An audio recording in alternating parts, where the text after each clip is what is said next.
in June.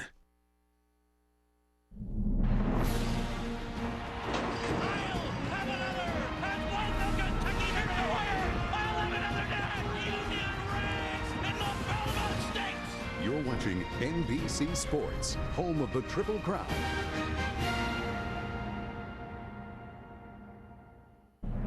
At 8 this morning, the gates at Churchill Downs were opened, officially commencing the biggest day of the year in horse racing.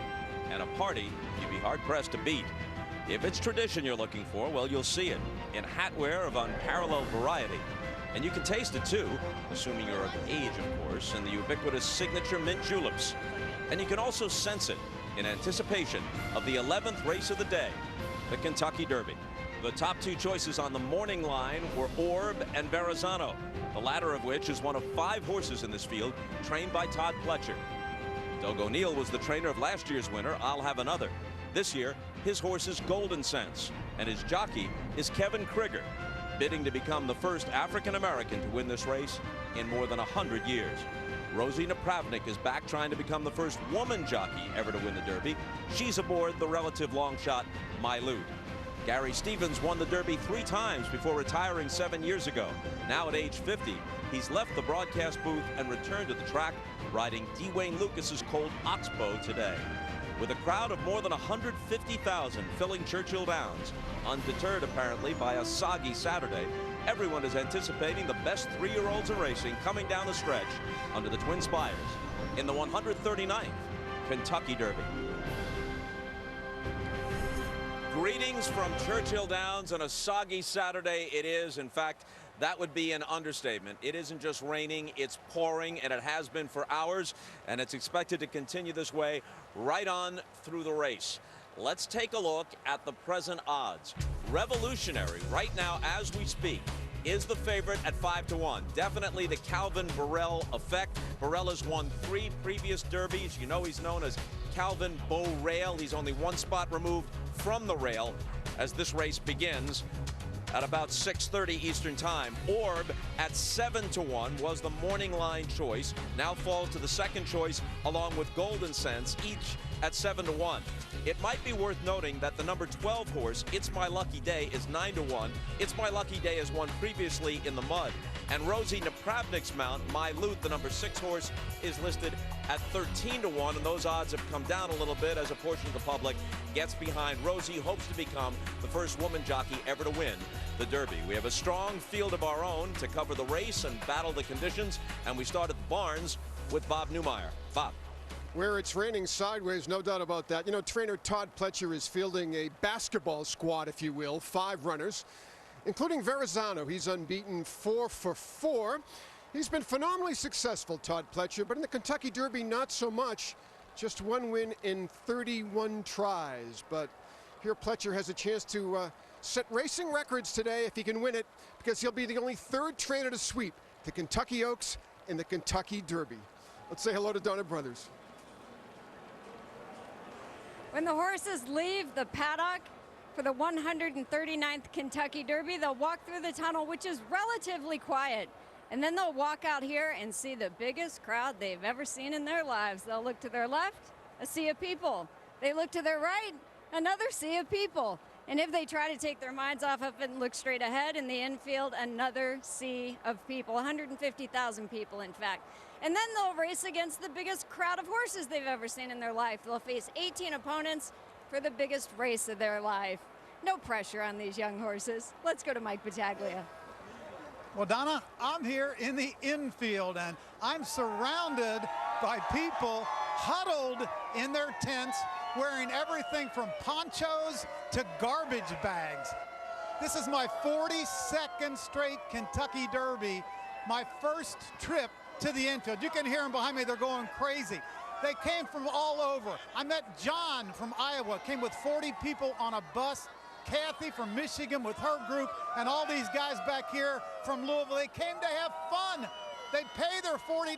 They come in here and they party. Kenny, $40. It's a little more expensive up where you are. Indeed, Mike. I'm at the top of Churchill Downs, where a ticket here goes for over $12,000. And welcome to the Mansion, the newest addition here at the track, fast becoming known as Billionaires Row. And money alone does not get you in here. It's an invitation private list of just over 300 guests. I mean, nobody can get in. Nobody can get it. Not even the Kentucky Derby trophy right now is out here in the foyer with me. But we took a peek inside earlier. Here are the amenities. This is luxury to the max. A personal chef, a concierge, a butler. After all, it is a mansion. But you know, someone could have a bad day here on Billionaires Row, and next year they may have to go down one floor below us to Millionaires Row. But they could hang out with Michelle Beadle. Yeah, that's a double loss for somebody, isn't it? I shed a tear if you end up down here on Millionaires Row. But thank you, Kenny. Yes, I've got my book, my julep.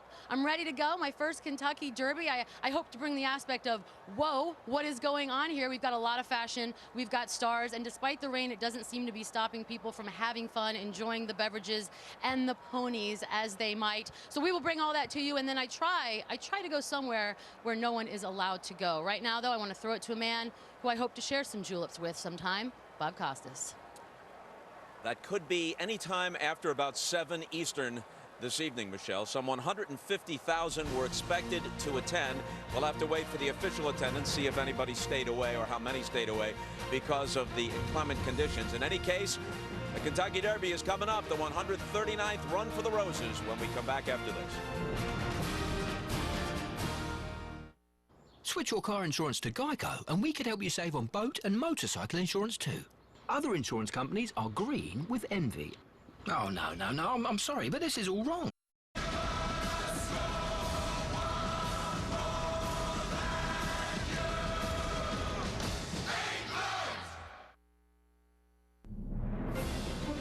The 139th running of the Kentucky Derby, presented by Yum Brands, is brought to you by Geico. 15 minutes could save you 15% on car insurance. By CenturyLink, Data Voice Cloud, Managed Services. By Mercedes-Benz, experience truly great engineering today at your authorized dealer. And by U.S. Bank, all of us serving you. Heavy rain, track conditions listed as sloppy. Post time for the 139th Derby, 6:30 Eastern time. The purse, $2.2 million, right around that figure. First place will draw $1.4 million. The record for the Derby is still the epic run of Secretariat 40 years ago in 1973, 159 2/5. As you might expect, this is the first major national sports event since the tragedy at the Boston Marathon, and security has been ratcheted up. They've limited the size of bags that can be brought in. There are additional searches as the spectators pass through the turnstiles. Some 150,000 expected, and this is going to be the new normal, with all sporting events and all major public gatherings receiving additional security in the aftermath of what happened in Boston. Let's go to Tom Hammond, who is not only a horse racing expert, not only a native Kentuckian, but by this time a Derby institution. He'll handle it from here. Tom? Well, I feel 100 years old sitting here in a monsoon, but at least I have a roof over my head, Bob, which you have to have the umbrella. This is an intriguing Kentucky Derby. Lots of compelling storylines.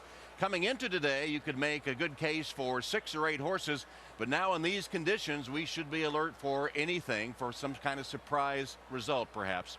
So here's the way the 19 horses will line up in the gate today. Oxbow, that's Lucas and Stevens, 5th in the Arkansas Derby. Revolutionary, who's taken 3 in a row, including the Louisiana Derby. Golden Soul, 4th in the Louisiana Derby. Normandy Invasion, it was 2nd in the Wood Memorial.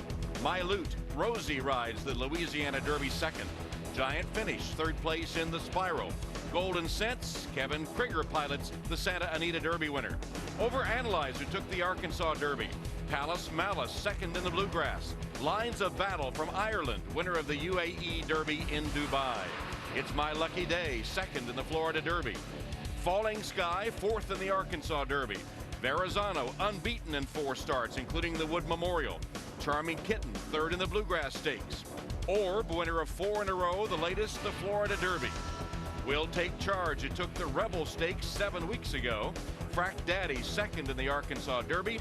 Java's War, champion of the Bluegrass Stakes. And Vijak, who suffered his first career defeat, went 3rd in the Wood Memorial. And we welcome in our analyst now, Randy Moss. Gary Stevens, of course, is back on the track. He's going to be out there in the rain in the Kentucky Derby aboard Oxbow. So he's given up his seat, and Randy takes over here. And, you know, the Derby for the 3-year-olds is all about first-time things. First time a mile and a quarter, first time to face this many horses, first time to see this many people. Now, for a lot of them, first time they'll see an off racetrack. You talk about your X factors. Mother Nature has dropped her monkey wrench right in the middle of our gearbox. Only 6 of these horses have ever raced in conditions like this. Only 2, It's My Lucky Day and Vijack, have won in this junk. But you know who's smiling right now? Jockey Calvin Burrell. He has won the last 2 sloppy track runnings of the Kentucky Derby. And maybe it's coincidence, but his Revolutionary right now is the surprise favorite. Well, Orb has been the hot horse over the past week or so. Orb has never been on an off racetrack, a sloppy racetrack, and he was the morning line favorite, but now is only second choice. Other than the weather, everything's gone perfectly for Orb this week. I mean, he has been the hot horse. He's won 4 consecutive races. His Florida Derby victory last time out was the most impressive of any of the prep races of these horses. The number 16 post, though, a bit of a question mark. And then there's Verrazano. He's won his last 4 as well. Those are his only races. He's a perfect 4 for 4. He won the Wood Memorial last time out, and he'll have his sidekick, jockey John Velasquez, back from injury. Those are the 2 horses everyone thought would be the favorites, but right now John Q. Public apparently has other ideas. Well, everyone's trying to stay dry here at Churchill Downs. If you go underneath the grandstand, it's packed in there as people try to get out of the weather. This Churchill Downs complex is over 150 acres beneath the famous Twin Spires. There's Millionaire's Row. That's where Michelle is, up there staying dry. The infield, not so dry at the moment. And, of course, the jockey's room, where the jockeys are now in preparation for the race. The horses live in the stable area, as you see. We call it the backstretch. The paddock is where they'll come to be saddled, and all aiming to arrive first at that finish line. Well, Michelle actually is on the 5th floor, keeping that hat dry. Michelle? That's right, Tom. I busted out the Fascinator, of which I learned about yesterday. I'm up here on the 5th floor, Millionaire's Row, as you called it. A part of the Derby, whether you want it or not, is not just the horses and the racing and the betting. It's a lot to do with the fashion, and that goes back to way when we still had black and white pictures. Let's take a look. It's about the ladies looking glamorous, the hats, the walk. I'm a big believer in making every day your own personal catwalk day. And who better to come join me to talk about that now than supermodel and star of Oxygen's The Face, Coco Rocha, who is looking fabtastic, if I do say so myself. I love the fact that the rain's not stopping everyone from being a little bit crazy, but the hats, and I know I'm not. You're not wearing a hat. You're not on trend today. You were yesterday. Not too much can't today. Be perfect. I can't. No. But the hats, we've seen a lot of big ones. A lot of big ones, and it is impressive. I mean, the bigger the better, especially in the rainy weather. Wow. It's a great umbrella, but yes, look at that. I mean, and a lot of people have been telling me that they make their own hats, which I have not. This is Philip Tracy, so. But you could, Coco. Maybe one day. You could.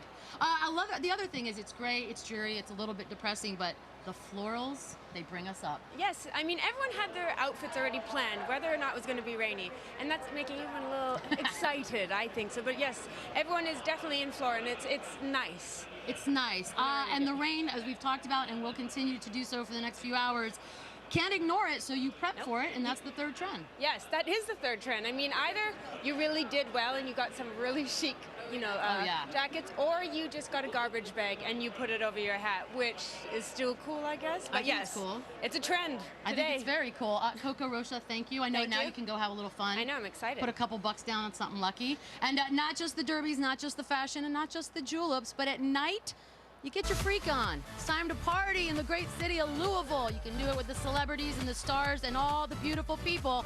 And that's exactly what they were doing last night.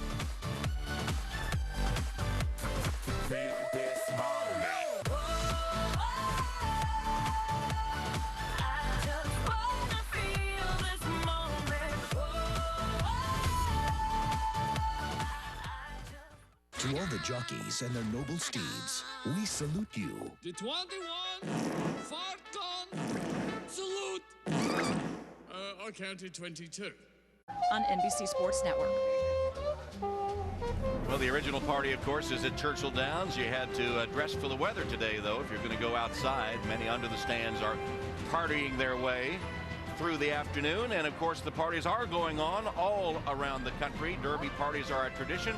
Irving, Texas, Boulder, Colorado, staying dry here in Louisville, and Santa Monica, California. Just a sampling of the Derby parties underway right now. And here's a sampling of some of the celebrities arriving. Martina McBride will sing the national anthem a little later with Jane Seymour.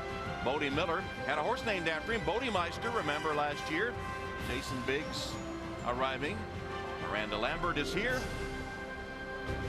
And Lauren Conrad. And of course, the celebrities aren't the only one that are, quote, personalities, right, Michelle? Oh, 100% correct. Yes, sir, Tom. I think it's very easy to get caught up in being seen and the parties and all of that, but I needed to make sure that before I left Louisville, I got to know the real stars here this weekend, the athletes themselves, these 3-year-olds that everyone is actually here to watch the horses. 19 Derby horses, 19 different horse personalities. Take It's My Lucky Day, a bit of a pretty boy who likes to stop and check out his own reflection. With a mug like this, who can blame him? We are here with Eddie Plisa, and It's My Lucky Day. And the thing that really gets me about this horse, Eddie, is his love for himself. Exactly. What do you see here? Oh my, wow. He is, and that's my first thing of the day. Thank you, buddy. Oh, he's like a giant doggy. A European horse has never won the Kentucky Derby, and I think I figured out why. This year, 1 European horse has entered, Lines of Battle. And where did he go as soon as he got to U.S. soil? Quarantine. He's in the quarantine barn all by himself. And right now, I'm as close as I'm ever going to get, probably too close. I'm rooting for you, Lines of Battle. Can you hear me? Racing can be stressful business. The pressure to win, the small human on your back. But nothing bothers Golden Soul, a Derby long shot whose stable resonates with the peaceful zen of an enlightened spirit. Can we do something together? Let's just not say a word. I know. I know. It's exactly what I was talking about. It's exactly what I meant. He gets me. This is Oxbow. Oxbow likes his tongue grabbed. Yeah, I'm grabbing Oxbow's tongue. If you want to know what it feels like, feel your own tongue. It's softer and longer than that. Why do you like that so much? Okay, that's just... I love him. I actually had to wash my hands before touching the tongue. That's great. By the way, Lines of Battle, if you're wondering, completely normal standard protocol on that because he came over from Ireland and is going right back.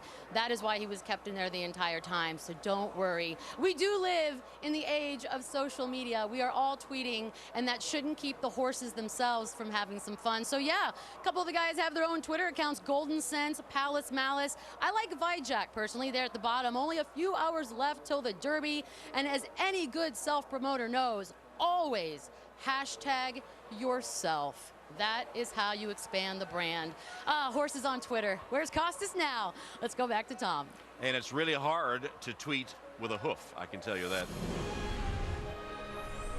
For a live in-depth look at the Kentucky Derby, check out NBC Sports Live Extra, where you can watch a live stream of today's race with alternate camera angles. The Kentucky Derby on NBC Sports Live Extra, available on NBCSports.com and your mobile and tablet device. Derby Day in Louisville, a soggy one, and we're on board earlier this week with Vijak. Vijak, who is full of personality. He's been exploring new territory here at Churchill Downs. Today is his first race outside his base at Aqueduct in New York.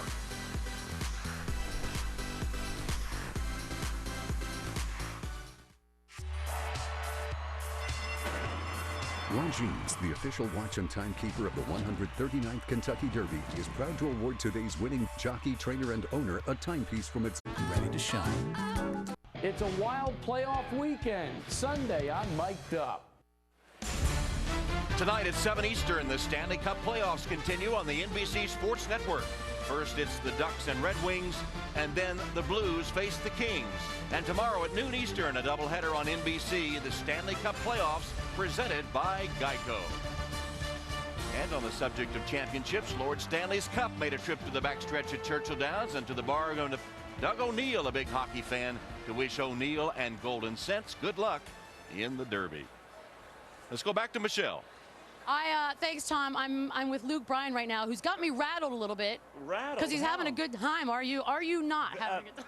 I've been like 3 days. I'm 3 days into a good time here. I need to do this, and I'm doing this with respect. You're a country music juggernaut, and you're busting out the pastel blue in the hat. Are you going to get ripped from your colleagues? Ripped? No, I'm not concerned with that because, hey, you got to rock it with confidence. And I haven't had a Stetson. This is like a, you know what? My grandfather, my papa, this was his everyday attire. And this was, he was a big horse guy, and so I called a bunch of my family and friends from South Georgia. They came up. They're all here at the Derby, and we're all rocking the classic hats. Who's your pick? For the Derby? For the Derby. Well, I mean, what's funny is Luke, spit it out. Well, no, I'm not telling my secrets, really. Nobody's piggybacking on this, but no. I think I'm kind of liking Revolutionary. There you go. Maybe Orb? No, not maybe Orb. Revolutionary. Luke Bryan called it here. Is that your pick? No, I'm not telling you my pick. I'll jinx it. Tom, back to you. All right, Michelle. Well, Revolutionary is one of several bargains in the Kentucky Derby field this year. Vijack, you could have purchased at Keeneland there for $45,000, or at Fasig-Tipton for $45,000, has earned over $500,000. It's My Lucky Day, $47,000 purchased, over $600,000 in earnings. Revolutionary, purchased for $80,000, has earned nearly $900,000. And Golden Cents, just a $5,500 purchase, has earned $1.25 million. Well, with 25,000 new horses born every year, picking out the racehorse that's been bred and trained to make it here in Kentucky is no easy task. But somehow David Wilkenfeld has defied the odds and punched his ticket to the Derby with his very first horse, the gelding Vijack. Every spring, the eyes of horse racing's fashionable fans turn to its biggest tracks. For rookie owner David Wilkenfeld, the idea of running his first horse on the sport's biggest stage should be nerve-rattling. But this is his time of year. After all, spring is prom season. And David, like his father Jack before him, is a prom king. I probably made in my lifetime now 5 or 10 or 15 million gowns.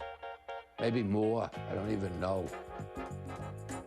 Jack used to give him dresses that were not selling, and he used to go to the flea markets, and he would stay there all day long selling dresses. And he always went after his dream. And I guess he really has succeeded. I gave him 6 months. I have egg on my face. What are we looking at numbers-wise today? We're looking about 1,700 today. When he first created his dress website in the internet boom of the 90s, it struggled. But David Wilkenfeld doubled down.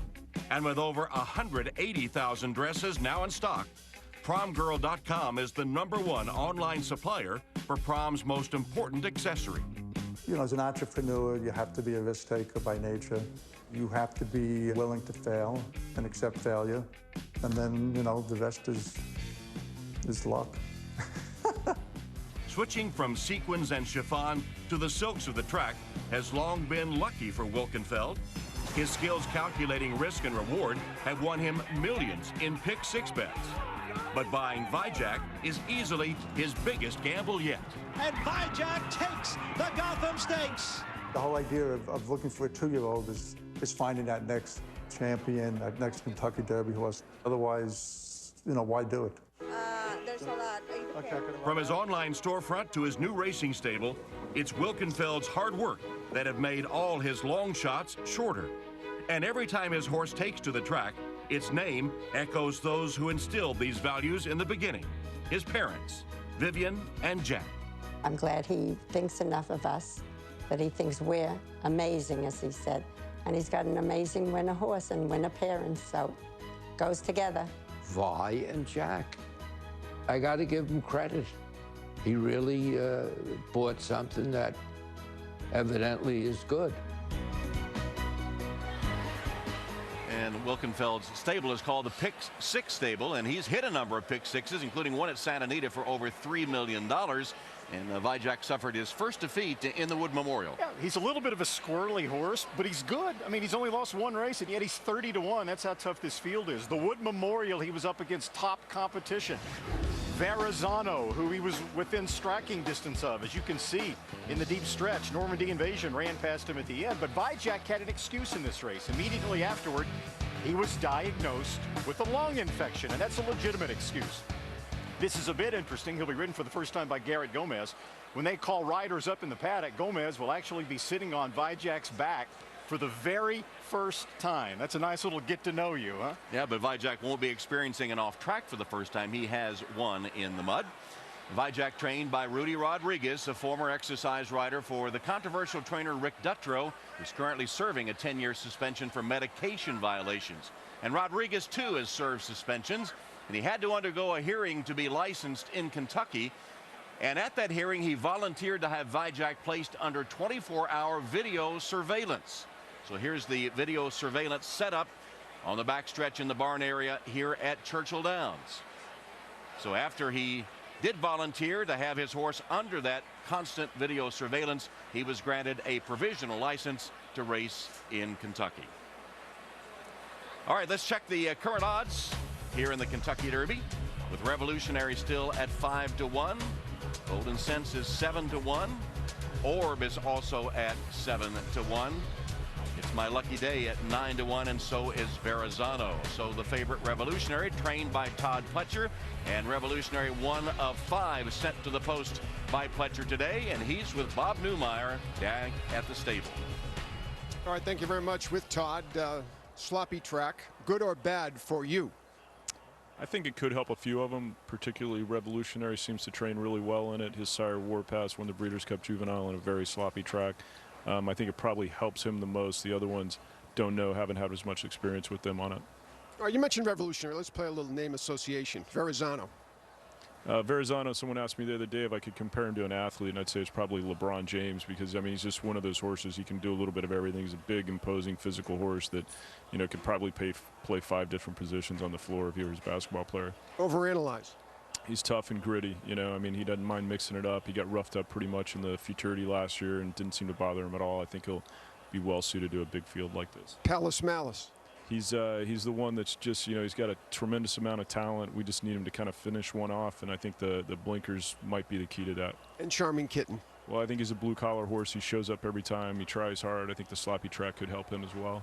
All right, with all your success, people are going to bring up the 1-31 record. How do you view it? Well, I don't think it's really 1 for 31. I think it's 1 for 12, which still isn't as good as most of our stats, but it's not horrible either. And you know, we need another one to kind of solidify it. Good luck. Thank you. Todd Pletcher says Revolutionary will move up on a sloppy track. Well, he's the favorite, 5-1, Bob. As you see the odds on the other Pletcher horses, Overanalyze 14, Palace Malice 22-1, Verrazano 9, and Charming Kitten is 30-1. And you heard Bob and Todd talking about that record at the Kentucky Derby, 31 starters, and the average finish for those 31 starters is 11th place.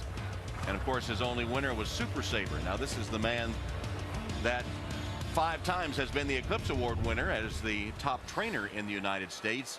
And you think that Derby stat is misleading? I do. I mean, you heard the way Todd looked at it, because he's had multiple starters some years. He only views it as 1 for 12. It's actually 1 for 31, but here's the deal. His average starter has been 27-1. He's never run a favorite in the Kentucky Derby. 27-1 shots win an average of 3% of the time. And what's Todd's record? 1 for 31, 3%. He's actually won as often as the odds say he should win. He's just been a statistical victim of his own prowess at getting average horses into the Kentucky Derby. Well, we heard him say, though, they needed a second one. He has 5 shots at it today. Just down the street from Churchill Downs, Papa John's Cardinal Stadium, home of the University of Louisville football team, the Sugar Bowl champions this past season. And Of course, everybody knows about the prowess of the Louisville basketball team, and Bob Costas is with Coach Rick Pitino. Well, Tom, as a native Kentuckian, you know in this state it's all about horses and hoops, and Rick Pitino has combined them both. This was part of the scene a month ago when his Louisville Cardinals were crowned national champions, and it ends with Rick embracing Kevin Ware and then cutting down the nets on that weekend. Boy, talk about the weekend of a lifetime. You win the national championship. You're elected to the Basketball Hall of Fame. Your son Richard gets the head coaching job at Minnesota. Golden Sense wins the Santa Anita Derby. Now, a month later, you could cap it with a Derby victory. Would you just walk into the sunset at that point? Because I know I would. No encore possible. Without question, it really has been an incredible month, incredible season. 16 games in a row, and the last time we'll play in the Big East. So it was very exciting, to say the least. Can people outside Kentucky fully understand what the Derby and what college basketball means in this state? Well, you think about it. A state of 3 million people. Last year, Kentucky wins the championship. We win it this year. The Derby is part of our fabric, and we have a horse in it. It's really special because basketball in this state, there's no state like it. I mean, Kansas and North Carolina and Indiana, they have it, but they have their professional teams. We have no professional sports. This is it. Were you a horse guy before you came to Kentucky to coach? A little bit, but Claiborne Farms and Seth Hancock, we used to take our recruits the first year when they all come in. We take them to Claiborne Farms in Paris, Kentucky. Mr. Prospector would roll out, and then comes out the mighty Secretariat to take pictures with all the families and recruits. I'm not going to ask you to disrobe, but I think we have a shot. You made good on your promise to your players, some of whom have tattoos, and you got a Louisville L right here. Oh, we do. Pointing, right? The 2013 state championship, there's that Arnold Schwarzenegger body. And yeah, you know, he wanted to make it this big, and I said, look, if I'm going to do something this silly, make it real big so I can have it. Good feeling about Doug O'Neill's horse, Golden Sense, today? You know, they're the most optimistic group of trainers I've ever been around in my life. They say, why not us? We think we're going to win it, so I'm all in with them. Rick, congratulations on everything that's transpired so far. Good luck today. Thanks, Bob. All right, let's go back to Tom. All right, Bob, and I'm wondering if Rick's getting another tattoo if Golden Sense wins the Derby today. Could have matching ones if Golden Sense wins the Roses. At Scottrade, our clients trade and invest exactly how they want. With Scottrade's only 2 degrees. It's money for my new shoes, honey. There's an easier way. Mitsubishi Electric Systems cool and heat more efficiently with no ductwork. See how at MitsubishiComfort.com. The 139th running of the Kentucky Derby, presented by Yum Brands, is brought to you by Ram, the official truck of the Kentucky Derby. Guts, glory, Ram. By Scottrade. See for yourself why investors are saying, I'm with Scottrade. And by Longines, official timekeeper of the Longines Kentucky Oaks and Kentucky Derby. Aerial coverage this weekend brought to you by the Minions flying the Despicable and Universal's animated comedy Despicable Me 2 in theaters July 3rd. Well, the attendance perhaps held down a bit by the rainy conditions today, but through the years we've seen it just get greater and greater as a sporting event. 1901, only 20,000 here to see His Eminence win. In 41, Whirlaway began his Triple Crown campaign before 90,000 at Churchill Downs. 40 years ago, the great Secretariat before 134,000 set the track record. And 165,000, a new record last year, as I'll Have Another took home the Roses. And let's go back to Michelle. Thanks, Tom. You know, while I sit here and schmooze, there are actually people amongst us doing real work. One level above, our race announcer, Larry Colmus, is getting ready to call the 139th Kentucky Derby. Now, I know some of you watching right now on your couch, very comfortable, thinking, big deal, I could do that. Think again. The other day, Larry gave me a lesson on how to call a race. Okay, so obviously the names are quite fun. I think some of us go just by that. What's the greatest name? Can you remember, or do you have one? Well, I called one race with 2 names. Okay. One was My Wife Knows Everything. The other one was The Wife Doesn't Know. Into the final furlong. My wife knows everything. The wife doesn't know. They're 1-2. Of course they are. Let me ask you this. Yeah. Are you allowed to just say there's the gray horse, or am I going to get in trouble for that? You preferably refer to the horse by their name, you know. Madras, I'll call Master Wesley, gray horse. Ridge City. Channel marker, oops. All right, listen and learn. They're off. It's Master Wesley going out to the front. So I watched Larry do his thing for one race. Impressive, but I think I could give it that little something special. The number 8, oh, pretty in pink. Wait, they say that's orange and black? That's not orange and black. Am I on the right page? Larry is not better than you. Larry has just had more practice. And they're off! Oh, God, I see nothing! Gaelico came out quickly and Flame Spirit on the far outside with speed 2. The pink horse is out front. The red horse, number 5, Gaelico, about, I don't know, a few feet ahead of him. Gaelico is the leader by a neck. Who's in last? Did we get all the horses? I feel like one didn't make it out. The pace is very fast here, and hopefully Michelle's call is okay. Not so sure about that. Here they come around this bend. At the top of the stretch, Street Serenade on the rail. Look at that. It looks like we're going to have an upset here. Down to the 16th pole. The pink horse is coming up on the outside. That happens to be Inflamed Spirit. Reason to be proud on the outside. The two of them come down to the wire. That's not Inflamed Spirit. It's actually number 2, which is Reason to be Proud. That's orange. Larry, consider yourself served, son. And if I had the right horse, that would have been amazing.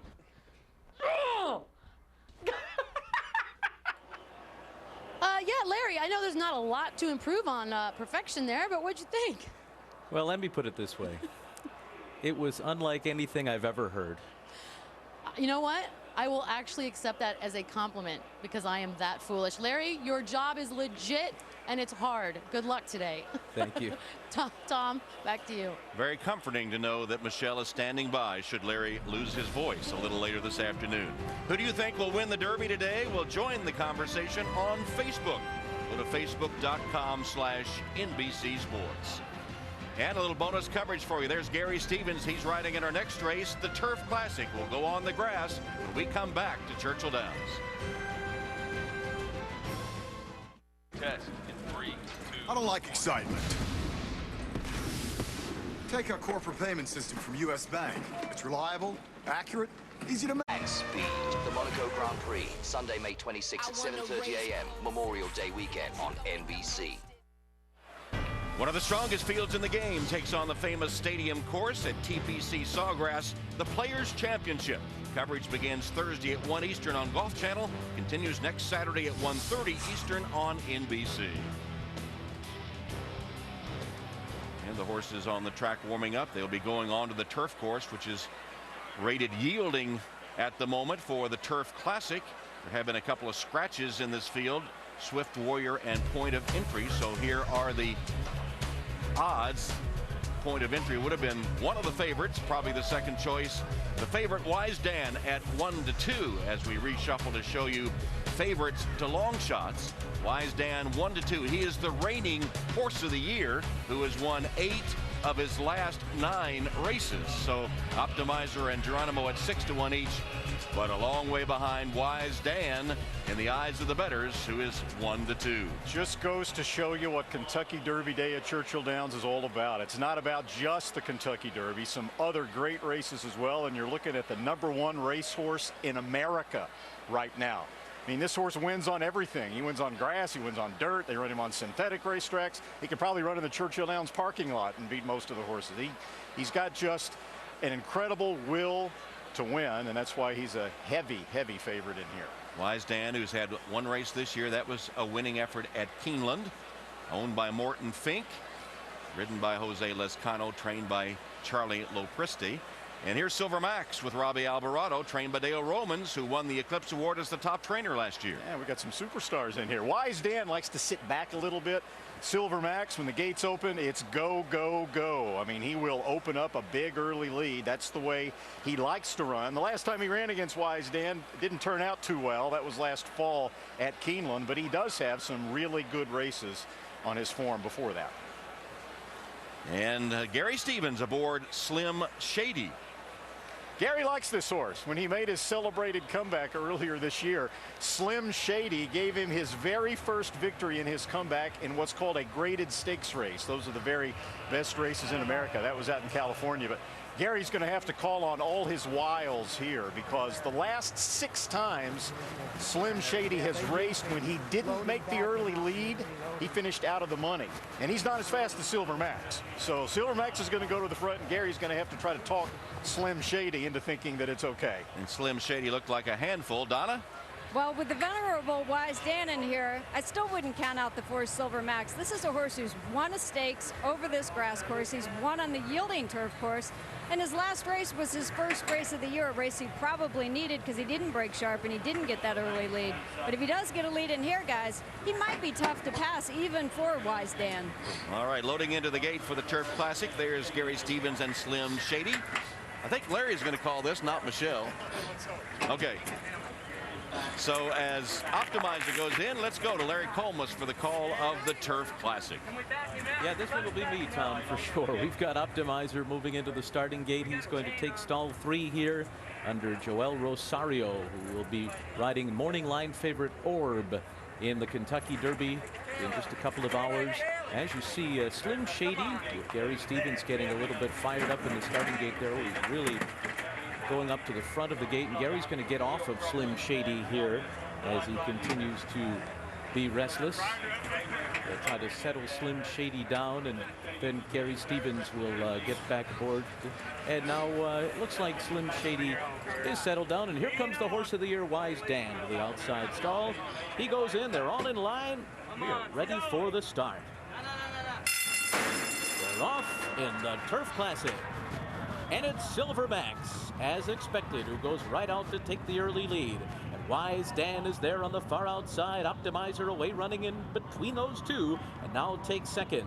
Wise Dan settles back in third. Bim Bam is fourth. Slim Shady fifth on the inside, backing off about 6 or 7 lengths off the lead early. And then it's Geronimo, and well behind is Mitty. Mitty's a good 14 lengths off of Silver Max and Robbie Alvarado, who complete a quarter in 23 4/5 seconds. That's a pretty good pace over this wet going. The leader here, Silver Max, by a length and a half. And Optimizer is second onto the back stretch. Wise Dan, the horse of the year, is third, and he's well in control at this stage under Jose Lezcano. He's 2.5 lengths off the lead and clear of Bim Bam. Gary Stevens has Slim Shady 8 lengths behind the front runners. It's another 2.5 back to Geronimo, and Mitty and Cisco Torres continue to race in last after 48 2.5 miles. So they move for the far turn, where it's been Silver Max all the way, and Optimizer is still second. Wise Dan third. He's going to go 3 deep as they go into the turn. Bim Bam follows in fourth. Slim Shady is fifth. Then Geronimo and Mitty. And Optimizer now makes his move for the lead, but Wise Dan is strong to the outside. Silver Max is put to a drive, and he's still in contention on the rail, and the 3 of them turn for home together. Silver Max, Optimizer, and Wise Dan. And now Wise Dan, who's still under a hand ride, has grabbed the lead as they come to the 8th pole. And Wise Dan is pulling away now from Optimizer and from Silver Max. It is Wise Dan coming down to the wire clear from Optimizer in second. The horse of the year shows him why. Wise Dan, and Jose Lezcano did it. It was Optimizer second. Mitty from dead last got third, and Silver Max finished fourth in a final time of 1 minute 51.84 seconds. That's the horse of the year from last year, Wise Dan. And 2 for 2 this year. In fact, that is his 6th straight win going back to last year. His first victory on the turf beyond a mile, and he tops $4 million in career earnings today. The reigning horse of the year, Wise Dan, and jockey Jose Lezcano showing you their talents here in the Turf Classic. We had all hoped to see a matchup between Wise Dan and Point of Entry, as you see Gary Stevens pulling up Optimizer, but because of the rain, the Phipps stable shook McGahee scratch Point of Entry this morning. But you know, it's still pretty cool to get to see the horse of the year strut his stuff. And there you see one top-class racehorse, and Jose Lezcano knows him well. Johnny Velasquez rides him often. When Johnny doesn't ride him, it's Lezcano. Johnny would have ridden him today, except he had committed to Point of Entry. And then when Point of Entry scratches, Johnny's left without a mount. But doesn't matter to Wise Dan. There's a great one. Wise Dan victorious in the Turf Classic at Churchill Downs.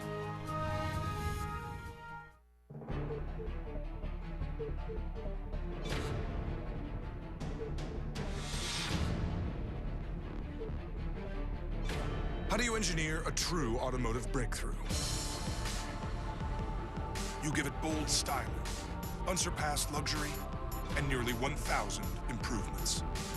The redesigned 2013 GLK. The next great advance from Mercedes-Benz, starting at $37,090. I am an American success story. I'm a teacher. I'm a firefighter. I'm a carpenter. I'm an accountant. I'm a mechanical engineer. Work in the New York Giants in June. Churchill Downs in Louisville, Kentucky on the first Saturday in May, the biggest day of the year in horse racing, and a spectacle that always stands alone.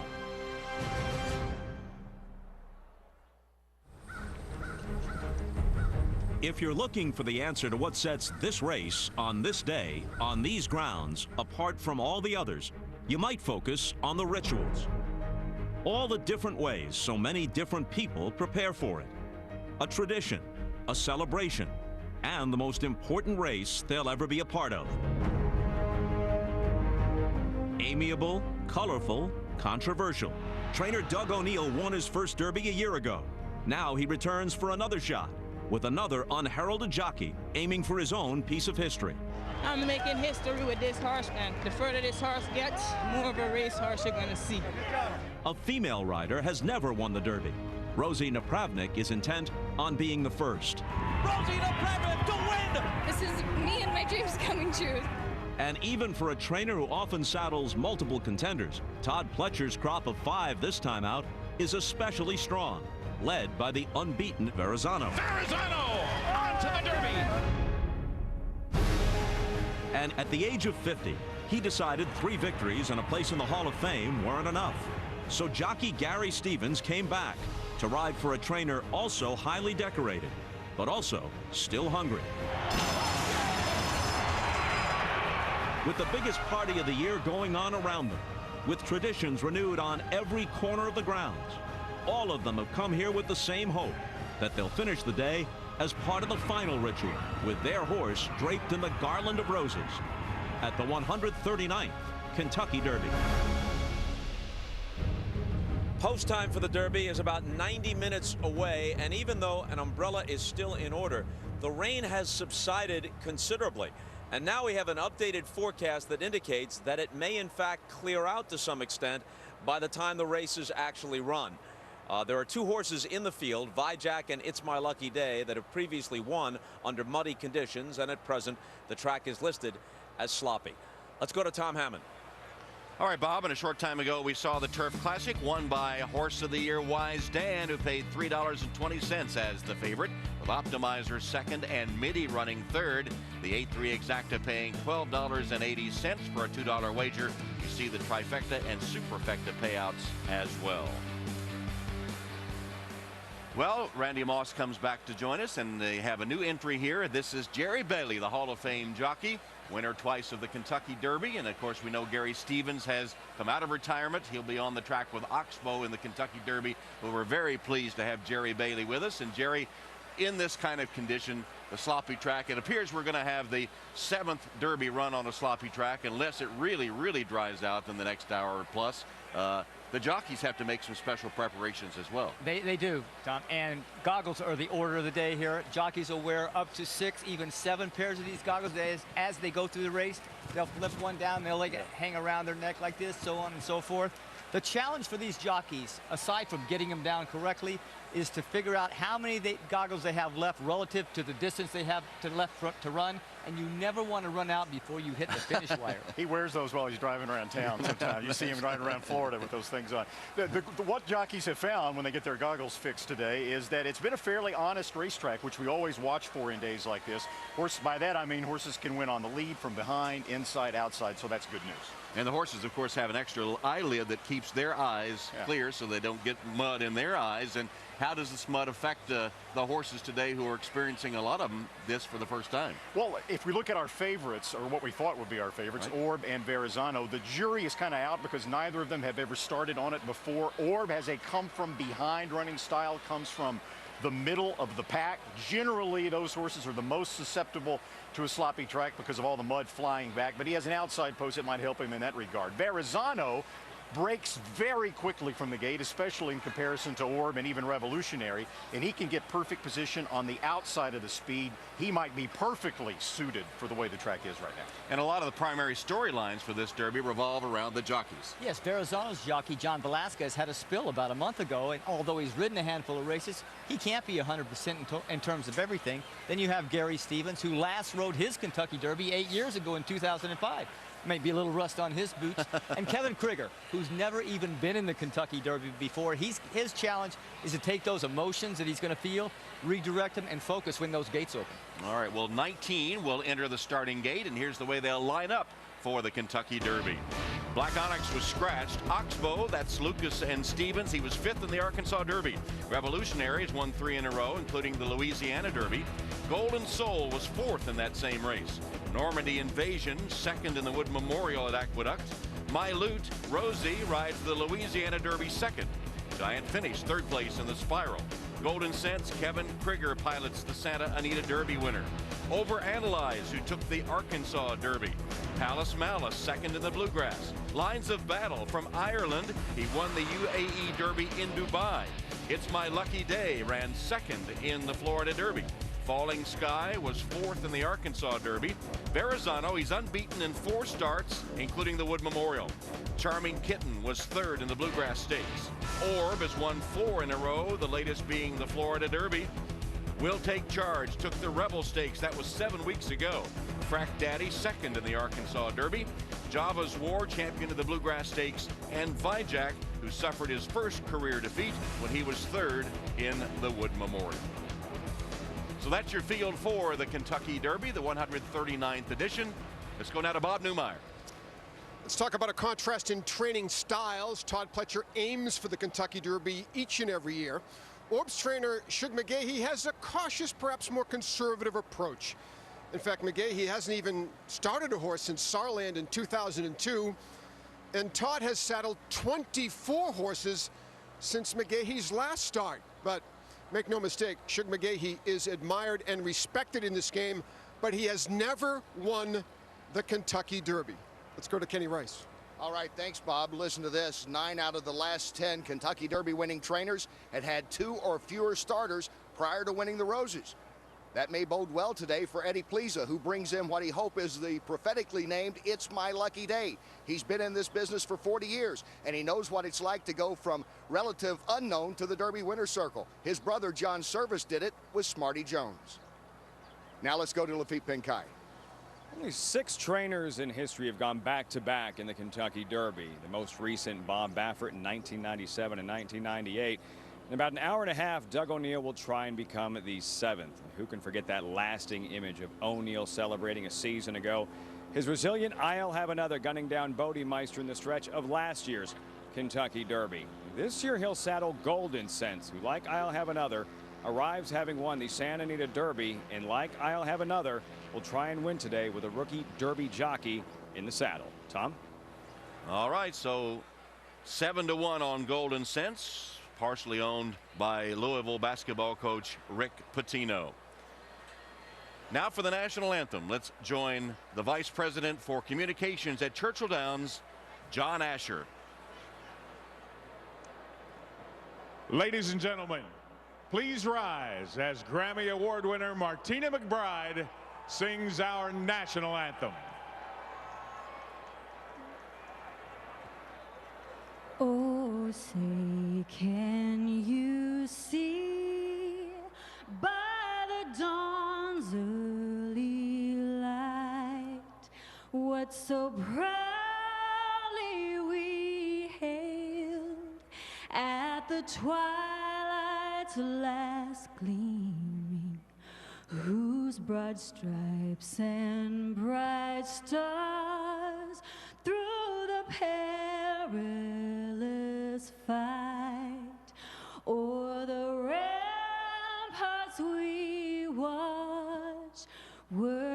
gallantly streaming, and the rockets regular, the bombs bursting in air, gave proof through the night that our flag was still there. Oh, say does that star-spangled banner yet wave o'er the land of the free and the home of the brave?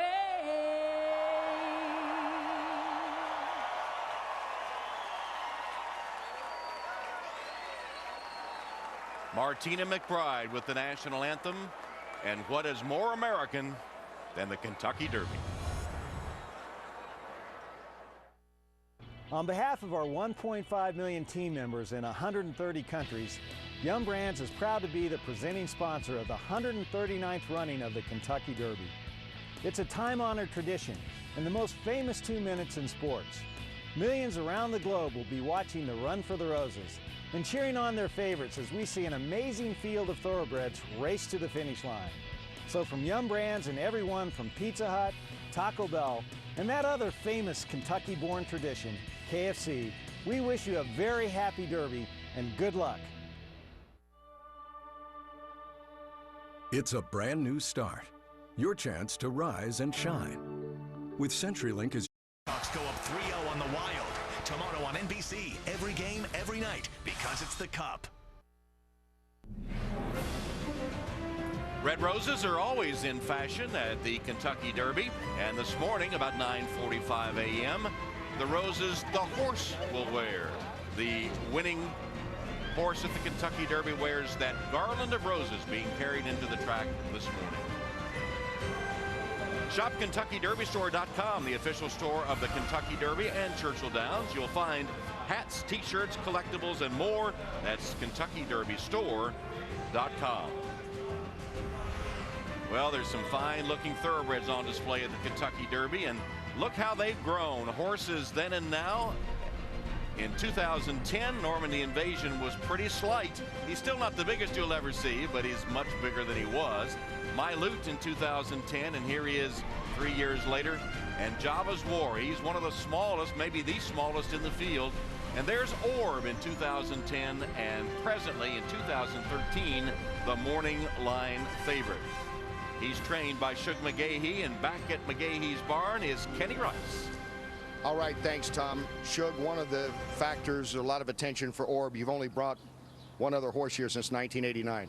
So is it reasonable to say he would not be here if you didn't think he could win? It's reasonable to say. You know, he brought us here, and he's had a great winter. And, you know, his Florida Derby was, I thought, a very impressive race, and we're looking forward to this afternoon.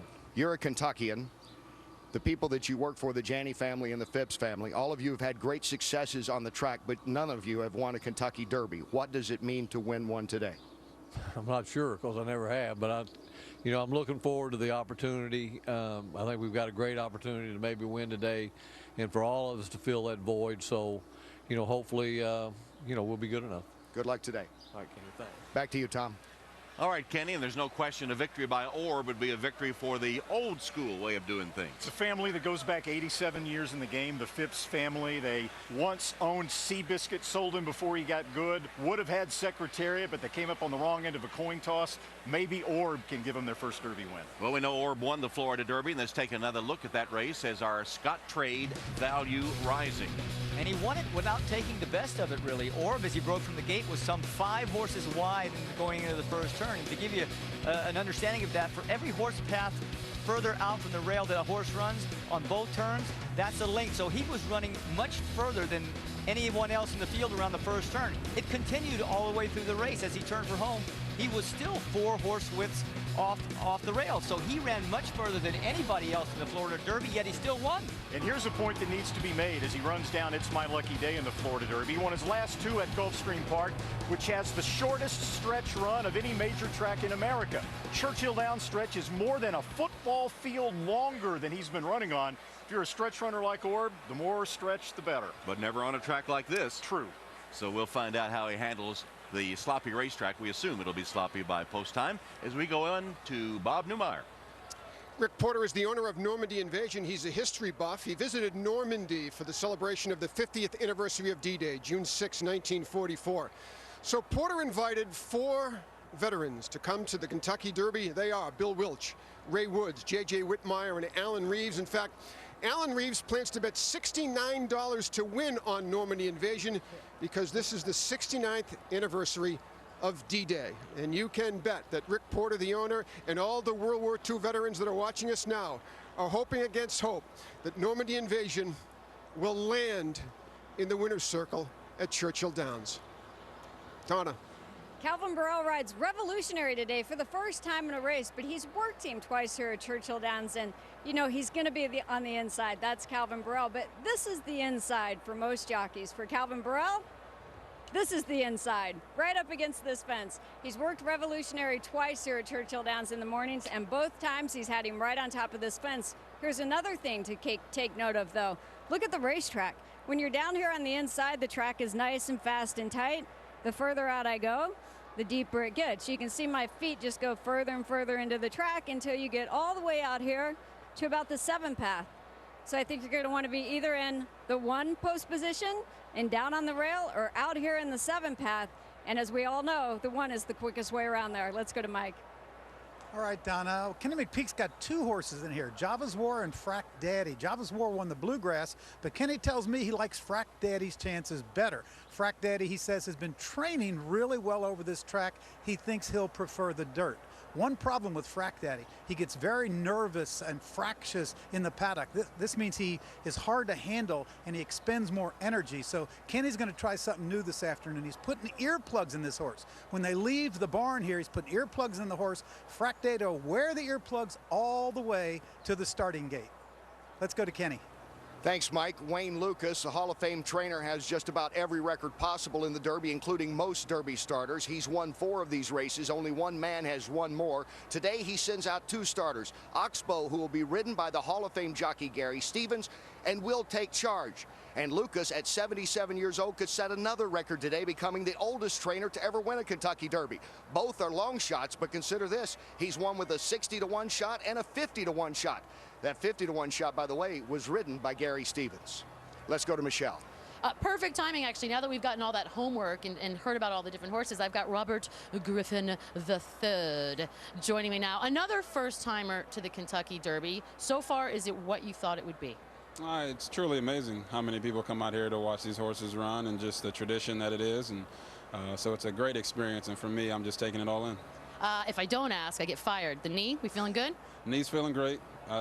Everyone saw those jumping jacks that I did at the draft party, so I'm feeling good. All right, we're getting closer and closer to race time. Who's your pick? I don't know. It's, you know, everyone has the favorite of Golden Sense, you know, Patino's horse, and then Orb. But, you know, I put a little money, and when I say a little, I mean a little money on Palace Malice. Palace Malice, $2 bet. Very good. Tom, back to you. All right, Michelle, well, he doesn't need to bet much on Palace Malice, one of the long shots. And earlier we asked you who you liked at Facebook from around the country. Golden Sense, 20%. Then Revolutionary, It's My Lucky Day. And Orb, only 10% of you think that the morning line favorite will win the Kentucky Derby. And still a lot more to come from Churchill Downs. The rain appears to have stopped. And will we threaten the record books today? Will Rosie be the first female rider to win? Or Stevens, the second oldest in Kentucky Derby history to take the roses? Or perhaps Kevin Krieger will be the first black winning jockey in 110 years? All that still to come.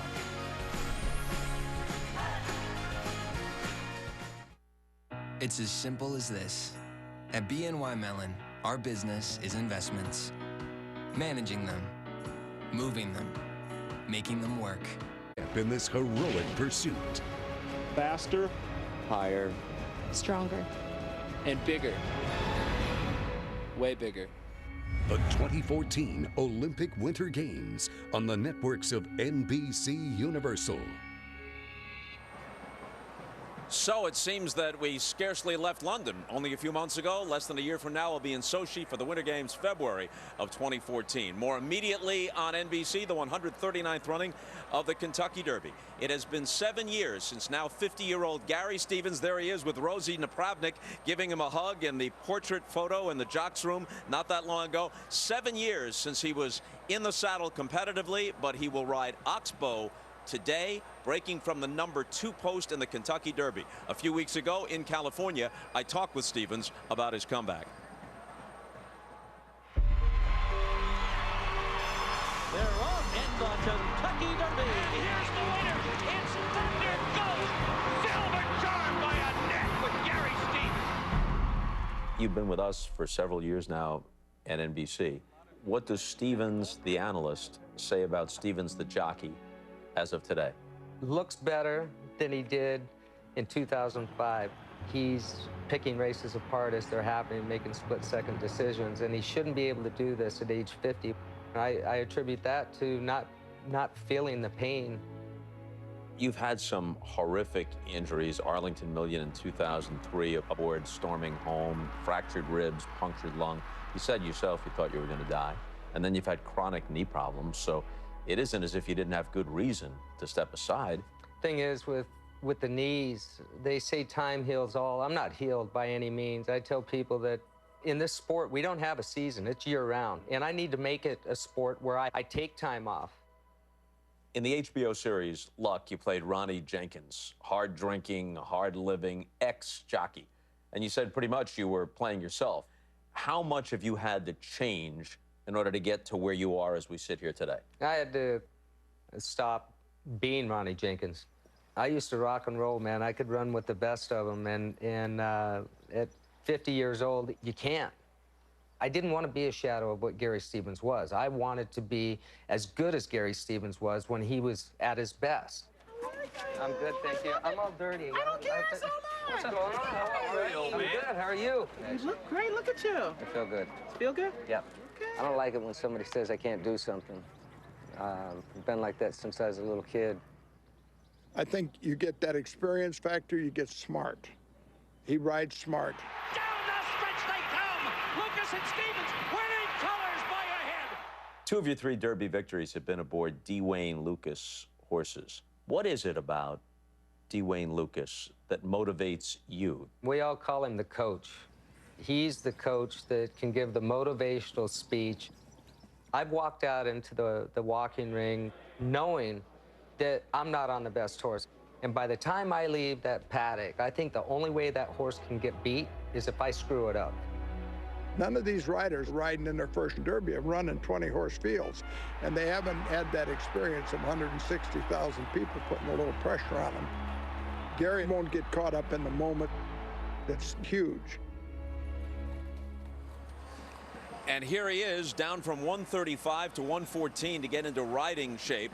Oxbow has the #2 post. After Black Onyx scratched, there's nobody between you and the rail, but Calvin Burrell is immediately to your right with the #3 position with Revolutionary. So how do you play it? Because we know he wants to get to the rail. My horse is a little quicker than his leaving the gate, and I'm going to let him bounce away from there today, opposite of what I did in the Arkansas Derby. I'm going to use the post position to my advantage, and I think Calvin will be happy to follow me around there for a little bit of the ways, hopefully all the way. When your horse ran 5th in the Arkansas Derby, did you lose any confidence? No, not at all. If anything, after 24 hours sleep, I think that I built confidence because I went back, reanalyzed the race, and taking him out of his game. If you take the winner out of the race, he was only beaten a length and a head and a nose for 2nd place, and I didn't give him any chance at all coming into the stretch. I didn't think I was going to finish anywhere.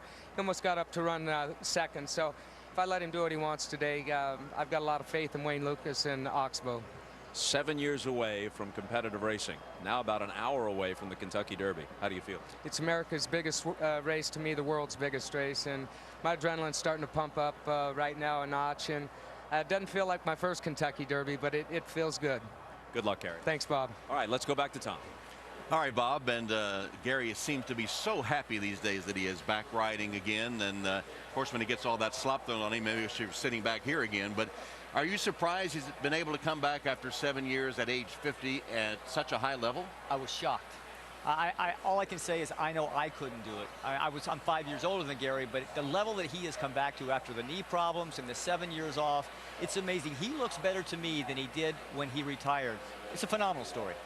All right, so Gary Stevens aboard Oxbow, and he's looking for his 4th Kentucky Derby victory. There's another 3-time winner of the Kentucky Derby, the irrepressible Calvin Burrell. Street Sense has roared from 19th position to 1st in the Derby. Calvin Burrell has done it again. Calvin Burrell riding that rail to victory once again in the Kentucky Derby.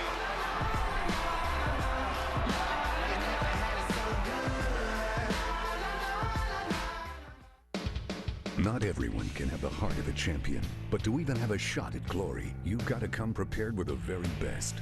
Raw muscle and force, combined with ease and grace. Ram knows that victory isn't for the weak.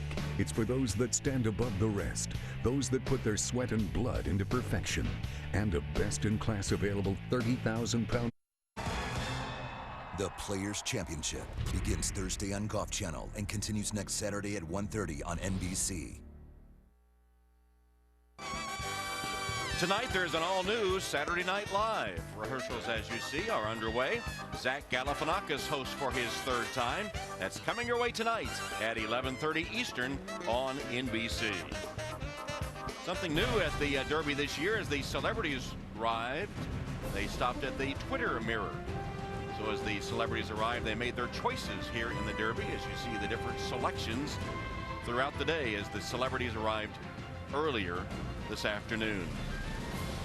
Bet the Kentucky Derby from home at the official online wagering site of the Kentucky Derby, TwinSpires.com. It's easy to sign up, fund your account, and bet the Derby at TwinSpires.com. And speaking of betting, let's take a look at the current odds with Revolutionary at 5-1.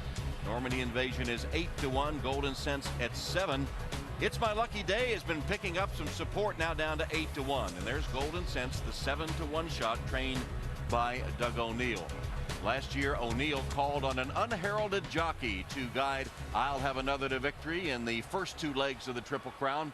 This year, he's called on another Kentucky Derby rookie, Kevin Krigger, to get back to the winner's circle. Happy thoughts, happy feelings I want. 29-year-old jockey Kevin Krigger has arrived after toiling for 12 years at small tracks across the country. How good am I? I consider myself the best jockey in the world. When he was 6, Kevin used to skip school to ride horses on the beaches of his native St. Croix. I've never seen him on a down day. He's always a positive person, just beaming. He's not cocky or arrogant, but he's very confident. Ah, this is the best muffin. He loves to eat muffins. Did you imagine that? People would say to me, you're always smiling. But when I'm on a horse, I'm always happy, so I have no other choice but to smile, you know? Any jockey would be smiling if he were sitting on Golden Sense. Tell these guys you're winning the 2013 Derby. But it was journeyman Krigger, the exercise rider, who was picked out of obscurity to ride the horse. It's Golden Sense in full flight for the wire. Golden Sense just was exploding underneath me, and this feeling just came over me like, you know, this is it. Golden Sense and Kevin Krigger have won the Santa Anita Derby. The first black jockey to reach the winner's circle in the race's 78-year history. And I was screaming in the winner's circle with him. He's come out of nowhere, now he's going to be in the Kentucky Derby. Win the Kentucky Derby. Win the Kentucky. Yes. Horse racing used to be filled with African-American faces, especially at the Kentucky Derby, where 15 of the first 28 winning jockeys were black. But Jimmy Wink Winkfield was the last, over 110 years ago. History not lost on Kevin Krieger. It plays an important role. I'm proud that I am black, but what I want to be is a great jockey. It's good to see the breakthrough of guys that work their tail off in the mornings and finally get a chance. It just makes me feel proud that there's a black jockey, you know, in the game right now. A couple of my girlfriends and friends are all coming to support him now also, and they've never been to a racetrack before. If he wins, it will be something else. Kevin Krieger is trying to make history at Churchill Downs, but he has one eye on the past as he styles his suit after the jockeys of a century earlier. And another eye on the future as he prepares his family for their first Kentucky Derby. We've been waiting for this for a long time, so it's finally here. I'm gonna be the African American to win the next Kentucky Derby. It could show people that, you know, it is a sport that invites new faces. And he has taken the picture of Jimmy Winkfield to Churchill Downs from his base at Santa Anita, and has reminded that Winkfield, the last black jockey to win in 1902. Jerry, how do you assess his abilities? Well, he's a very capable rider, very good rider, but he's extremely confident. But he's more confident in his horse. He thinks he can do it. He thinks he's got the whole race mapped out, but he knows and believes his horse can do this. That unheralded jockey that won last year on I'll Have Another for Doug O'Neill, of course, was Mario Gutierrez. But before that, Kevin Krieger had been getting on I'll Have Another. Thought he had a chance to get the mount, and wouldn't that have been something if he had? He'd be here looking for his second Derby win in a row, possibly. Well, he rode earlier on the card here at Churchill Downs and came back covered with mud. He is 0 for his last 40 riding here at Churchill Downs. His last victory here was in 2004. And here are the horses gathering at the gap. Number 12 there is It's My Lucky Day. So soon they will begin their walkover. They're gathering at the gap as we talk, and in the meantime, before they start their track over, let's go to Bob Costas. All right, Tom, Rosie Napravnik may make some history of her own today aboard My Loot. Now, you had been riding last year's 2-year-old champion, Shanghai Bobby. Then he gets hurt off the Triple Crown Trail. A recent pickup now, My Loot. What have you learned about this horse? This is the first time you'll ride him. No, actually, I've ridden him at the fairgrounds, and he won very impressively in an allowance race there. And I've also been on him for plenty of his breezes. He's been training excellent.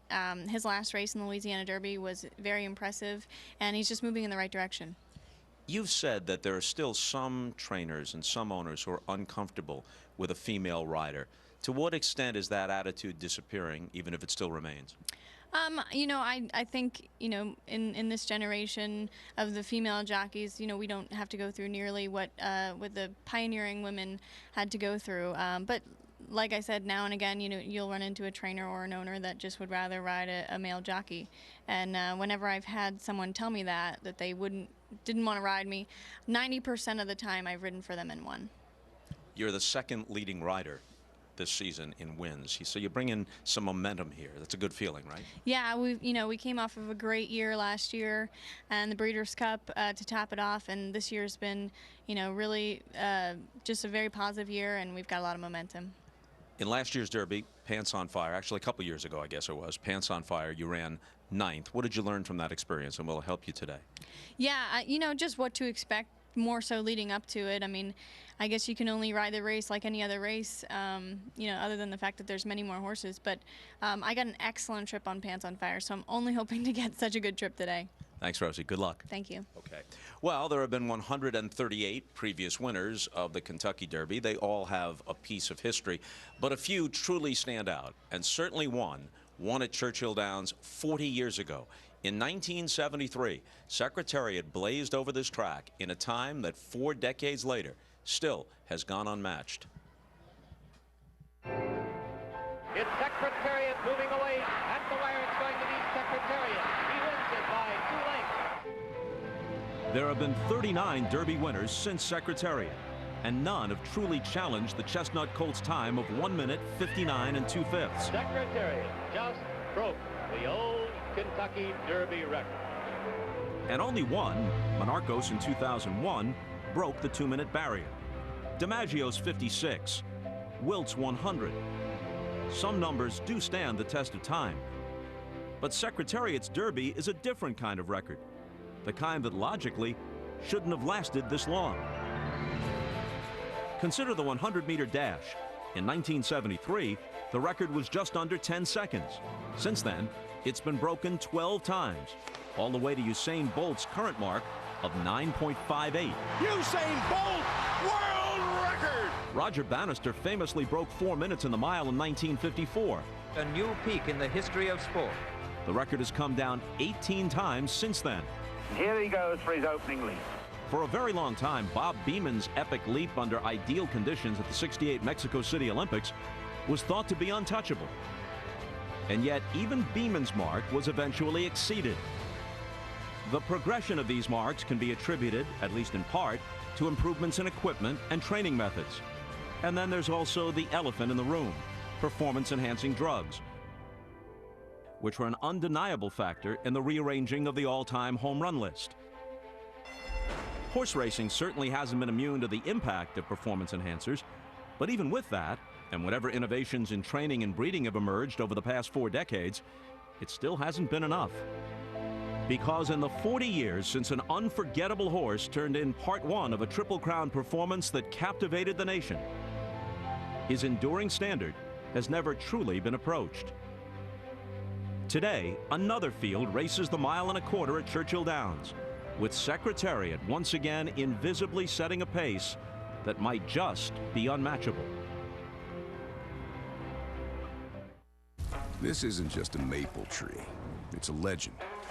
Nobody knows how old it is. Maybe just always. It's been struck by lightning so many times, Mother Nature's given up. Every night it charms the stars into new constellations. And it's dulled the blade of every lumber.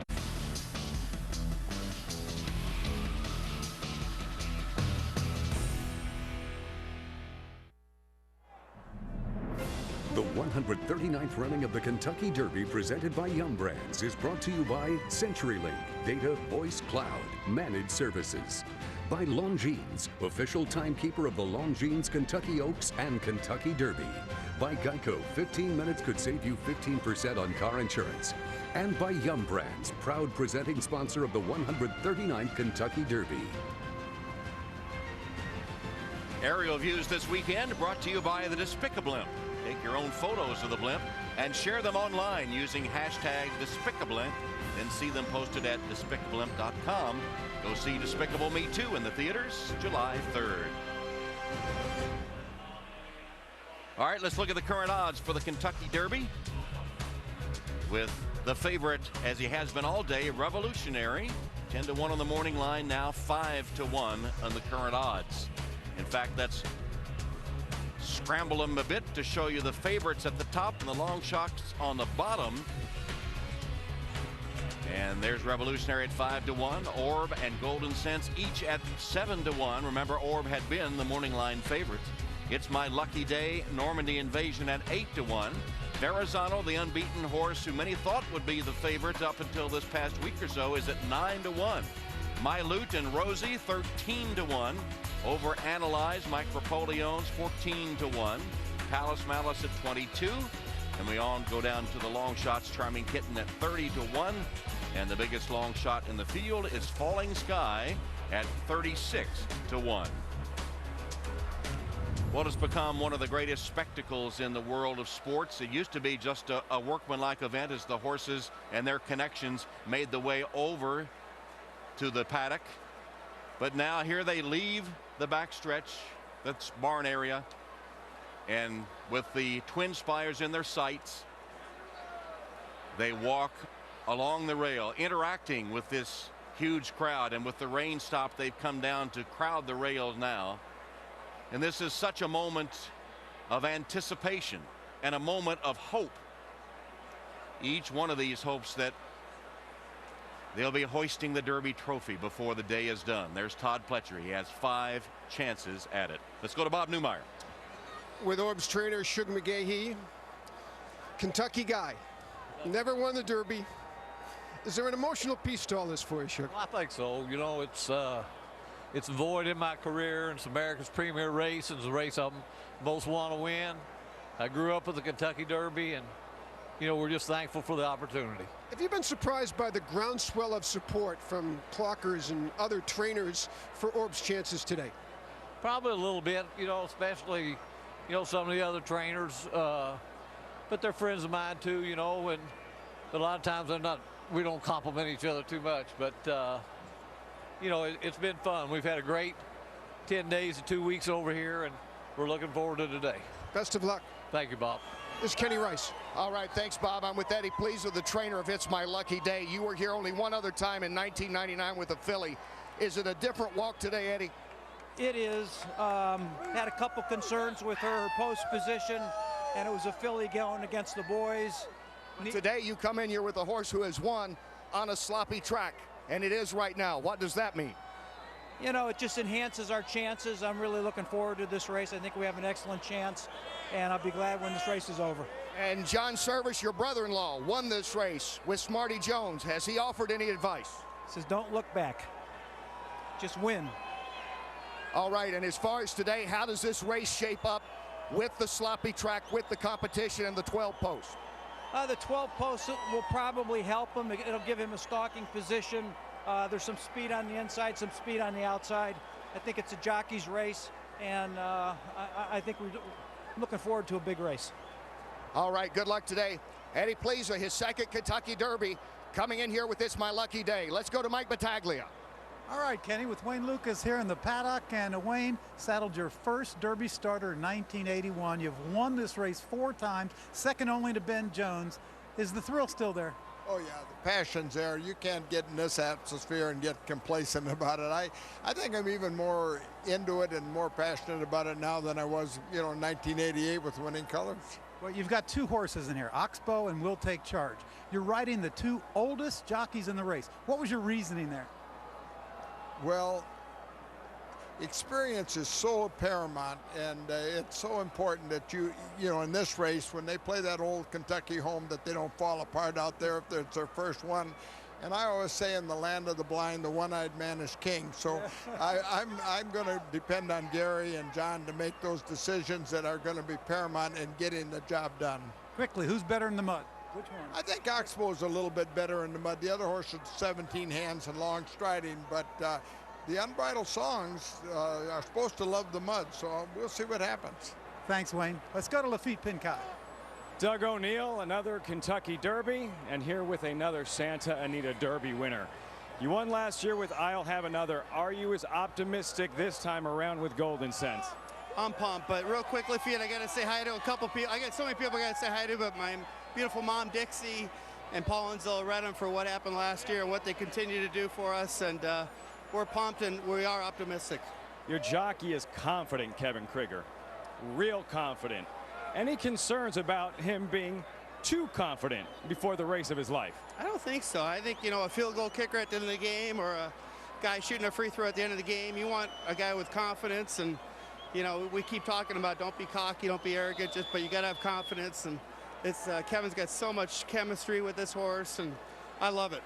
Best of luck, Doug. Thank you, Lafitte. Let's go to Donna Brothers.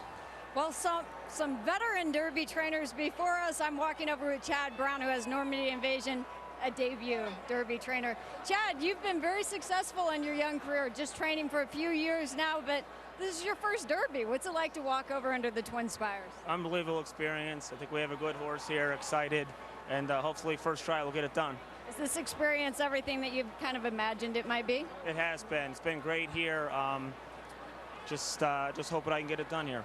Normandy Invasion has never raced over a sloppy racetrack. Has he ever trained over a sloppy racetrack? No, I haven't trained him much on it. Haven't had the opportunity. You know, his breeding's decent for the mud. He's just a horse that's doing so good right now. I think he'll run on anything. They were talking earlier about the confidence of jockeys. Your jockey, Javier Castellano, had a choice between Revolutionary and Normandy Invasion. Did you feel pretty good about your horse once he'd made the decision to ride your horse? Yeah, we were really relieved. I think he gets along with this horse really well. And me and Javier are a great combo, so, you know, hopefully. Will you even give him any instructions? No, I won't. The only thing we worked on with this horse is warming him up and a little stuff around the starting gate, but the race is up to him. Let's go to Bob Newmeyer. Thanks, Chad. Well, we are already in the paddock because Todd Pletcher has 5 horses he has to saddle. Todd, is this the strongest field of runners you've saddled in your career? I think top to bottom it is. You know, we've been fortunate to have some pretty good ones here before, but this is probably the depth of it's the strongest. You have 5 owners here that made this walk with you. All of them desperately want to win this race. How do you balance it all out? Well, we just do the best we can with each one and hope for the best. Hopefully one of them's happy after the race. All right, go saddle 5 horses for Todd Pletcher. Here's Kenny Rice. All right, thanks, Bob. Kenny McPeak is saddling 2 horses today, Java's War and Frack Daddy. First off, about Java's War, the Bluegrass Stakes winner. How's he trained coming into this? He's done everything right. We made a little last-minute adjustment. He runs in a shadow roll, and with all the mud, took it off. He's going to run in a regular drop nose band because the mud just carries too much around there. So you're going to be covering him up a little bit there. But Frack Daddy, he has actually finished second in the mud. He'll have the earplugs in today. We heard Mike Battaglia's report earlier. Well, this crowd coming over, maybe we needed the earplugs too, but it's exciting. We just wanted to make sure he stayed calm, and he seems to be handling everything like a pro, and he's schooled really well all week. All right, good luck, Kenny. Thank you. All right, let's go to Tom. All right, Kenny, and Kenny McPeak just talking about how exciting it is for all as you walk over. And you could hear the swell of noise from the crowd as their favorite horse walked in front of them on the way to the paddock. Let's go to Bob. All right, Tom. John Velasquez will be aboard Verrazano. You won the Wood Memorial with Verrazano. Then right after that, you suffer an injury, broken rib, cracked a bone in your wrist. When they're taking you away in the ambulance with, at that point, the Derby less than a month away, what are you thinking? To tell you the truth, I wasn't even thinking about anything. What I was thinking about was how bad I was injured, though. You know, once I got to the hospital and I kind of start moving, I kind of knew that I was hurt. And at the beginning, I thought actually I hurt my collarbone, and actually it was my first rib where it feels basically was like in the shoulder. But after that, you know, I was after I had the X-rays and everything and talked to the doctors, I was pretty confident that it wasn't as bad as I thought. You had won a couple of races with Orb, and you decided to ride Verrazano. Any second guessing? And does your knowledge of Orb help you in any way in this race? Well, I'll tell you what, it's a Derby, so I have to concentrate on another 19 horses in the race, or 18 if you will. So I have to play the game on my own horse and try to make the race on my horse and do the best for him. I definitely think that he's a very dangerous horse in the race, and then so does all the horses in the race. So I have to concentrate more about what I'm going to do with my horse. Todd Pletcher says he's happy with the 14th post for Verrazano. Why does that shape up well for this horse? Well, the main thing is I think we have to break well. We have to get a good position going to the first turn and get a position where he's comfortable without sweeping up of his feet and get a nice post position going to that first turn. Once we get there and I see how he's handled the track, and hopefully he can do the same things he's done in the past, and when I ask him, he's there for me and winning the Derby. Good luck today, John. Thank you. Again to Tom. All right, Bob, as the fans line the rail at the paddock, looking at their favorite horses, and soon they'll have the saddle applied, the jockeys will come down, and the Derby will approach. This fall, primetime TV's #1 show is back. Sunday Night Football, all eyes on us tonight. The biggest games, the brightest stars, and the best team. Sunday night is football night. Only on NBC. About Orb. No. Or Lines of Battle. Looks like it's anyone's race. And it is indeed anyone's race as the crowd enjoys a look at the horses in the paddock. And let's take a look at the favorites for some of the celebrities we polled about the winner of the Kentucky Derby. Hey, Jimmy Fallon here, getting ready to root my favorite horse in the Kentucky Derby, Orb. But first, I'm going to make the perfect mint julep. Here's what you do. You put 1 part bourbon, a little sugar, and 3 parts mouthwash. How could you not want a horse named Charming Kitten to win? You're damn right. For you, I choose Will Take Charge. I think you know why. I think I'm going to go with It's My Lucky Day. I'm Emmitt Smith, and my pick is Will Take Charge. Let me tell you something. You were very lucky that there was no horse named Out of the Will. Because I'm shaped like one, I'm going with Orb. That's Orb. Orb. It's my lucky day, because duh, it's my lucky day. I'm picking Orb. Big ears. Whoa, that is so John. My pick for the winner of the Kentucky Derby is Revolutionary. because whoever wins the race is going to be revolutionary. That's a drink you can bet on. Perfect. I think a real one tastes a little more pleasing than that. And as we look at the attendance at the 139th Kentucky Derby, 151,616. Despite the elements, over 151,000. That is the 9th largest crowd ever at the Kentucky Derby. And that is pretty much a testament to the drawing power of this event, despite the rain all day long, although it has stopped at the moment.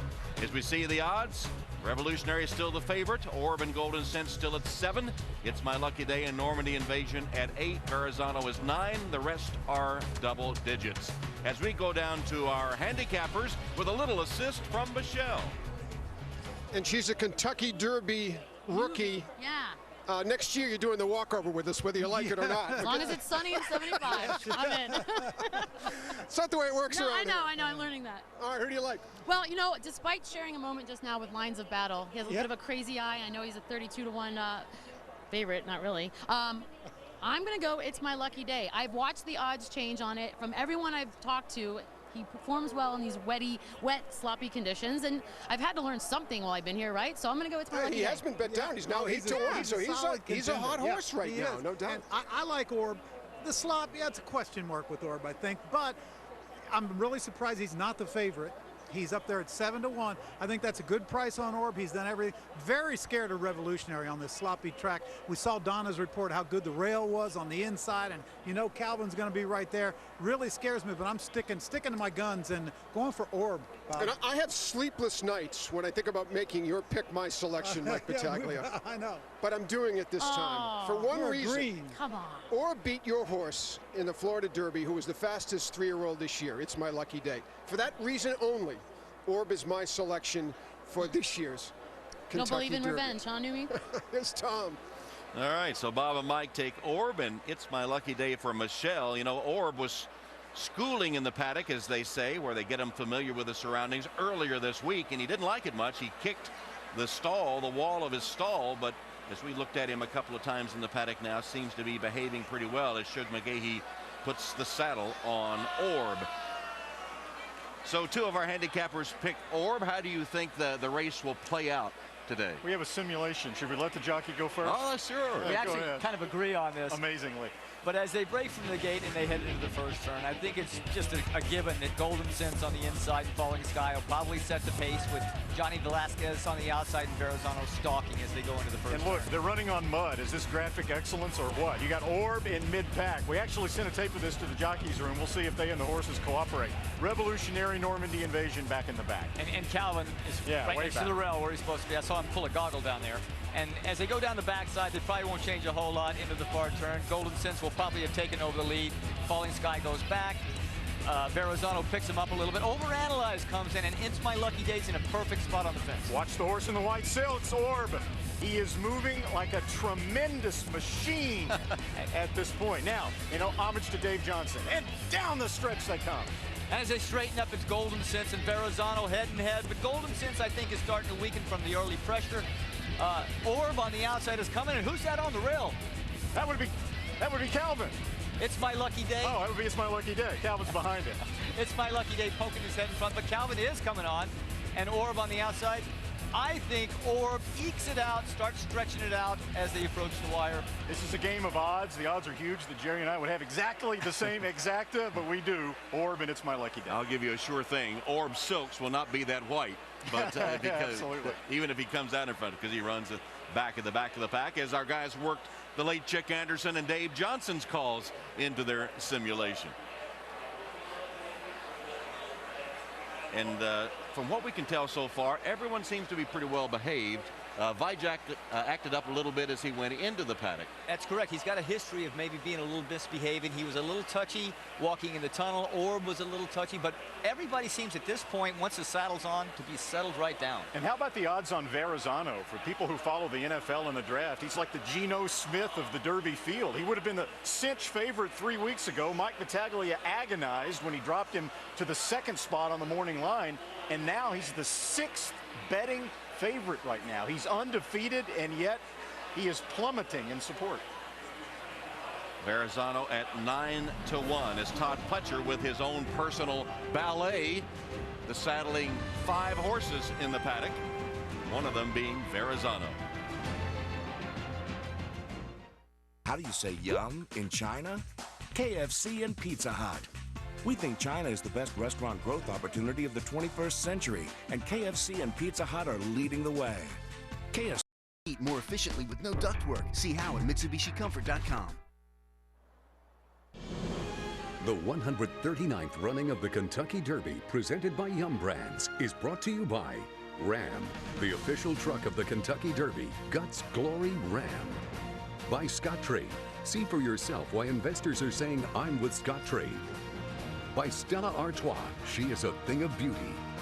And by Yum Brands, proud presenting sponsor of the 139th Kentucky Derby.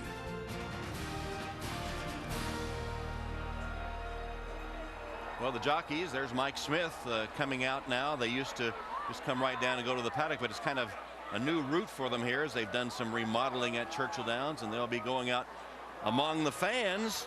You see them there passing and high-fiving as they go along the way, heading to the paddock to meet their mounts for the Derby. So let's meet the jockeys of the 139th Kentucky Derby, brought to you by Mercedes-Benz. Gary Stevens, Oxbow. Calvin Borel, Revolutionary. Robbie Alvarado, Golden Soul. Javier Castellano, Norme Invasion. Rosie Napravnik, My Loot. Jose Espinosa, Jan Fenesis. Kevin Krieger, Golden Sense. Rafael Bejarano, Overanalyze. Mike Smith, Palace Malice. Ryan Moore, Lines of Battle. Elvis Trujillo is My Lucky Day. Luis Saez, Fallen Sky. John Velazquez, Verrazano. Edgar Prado, Charming Kitty. Joel Rosario, Orb. John Court, Will Take Charge. Victor LeBron, Frag Daddy. Julien Lepaou, Javas War. Garrett Gomez, Vijack. That was our Mercedes-Benz jockey introductions for the 139th Kentucky Derby. And there you see the jockeys have made their way into the paddock. And the trainers will give them their final instructions as we go to Lafitte Pinkai. All right, Tom, if you would have asked anyone last summer who Todd Pletcher's best early Derby prospect was, they would not have said Verrazano, they wouldn't have said Revolutionary, or even Shanghai Bobby. They would have said Palace Malice. Now he arrives as a 23-to long shot for a reason. He's only won one race, but keep in mind, he's starting to improve. He just ran second in the Bluegrass Stakes, and he's never run on a wet track. If he happens to take to it the way his father or sire did years ago, look out. Remember, Curlin won the 2007 Breeders' Cup Classic on a track just like this. Let's go to Kenny Rice. All right, thanks, Lafitte. If you'd asked trainer Dallas Stewart, about 7 days ago, would he be here, he would have said no. But 2 defections from the entries this week, and Golden Soul, a 30-to-1 plus shot right now, is in this field.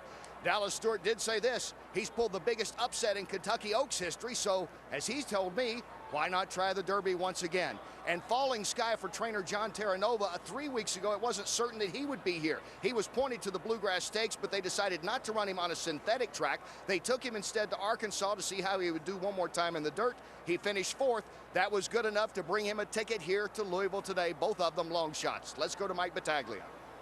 All right, Kenny. Giant Finish is trained by Tony Dutrow. Of course, his brother Rick saddled Big Brown to win this race in 2008. And originally, Tony said he would support the owner's decision to run here, but he wasn't going to come to saddle him. He eventually said that he would. He's not here. I just went and talked to his wife. She said that he wanted to be here, but he couldn't get the connection from California. So Giant Finish will be saddled by his assistant, Ray Handel. Tom? All right, Mike. There's Giant Finish at 36-to-1. And we come back to Churchill Downs and the 139th Kentucky Derby broadcast. We'll hear the command of Riders Up.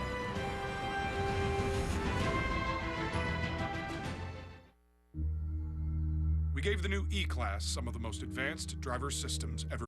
America's Got Talent returns Tuesday, June 4th. Race fans, please welcome University of Louisville football team head coach Charlie Strong for the Riders Up call for the 139th consecutive running of the Kentucky Derby. Ladies and gentlemen, the city of Louisville, the state of Kentucky, and the entire world has waited a year for this special moment. Riders Up! That's the most spirited Riders Up we've had. Yeah, that's good. He's fired up too, isn't he? And there's Gary Stevens. A year ago, he was sitting next to me. Now he's sitting aboard Oxbow as he heads to the racetrack.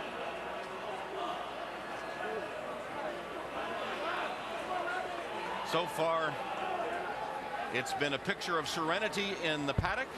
First time these horses have seen anything resembling this, as Rosie gets a leg up on Milute. When you see the walkover and the paddock scene with all those people, no news is good news at this point. You know, we talk so much about how are they acting in the paddock. They've never been around this amount of people in their life, and when the jockeys and horses go through the tunnel, the roar that they will hear, the wall of noise that we call it as a rider, might unnerve some of these horses, so don't be surprised to see a few of them acting up going onto the track. There goes Falling Sky and Luis Saez. And as the horses continue in the tunnel, coming up we'll have the call to the post, and then one of the signature scenes of the Kentucky Derby, that special sentimental moment, the playing of My Old Kentucky Home.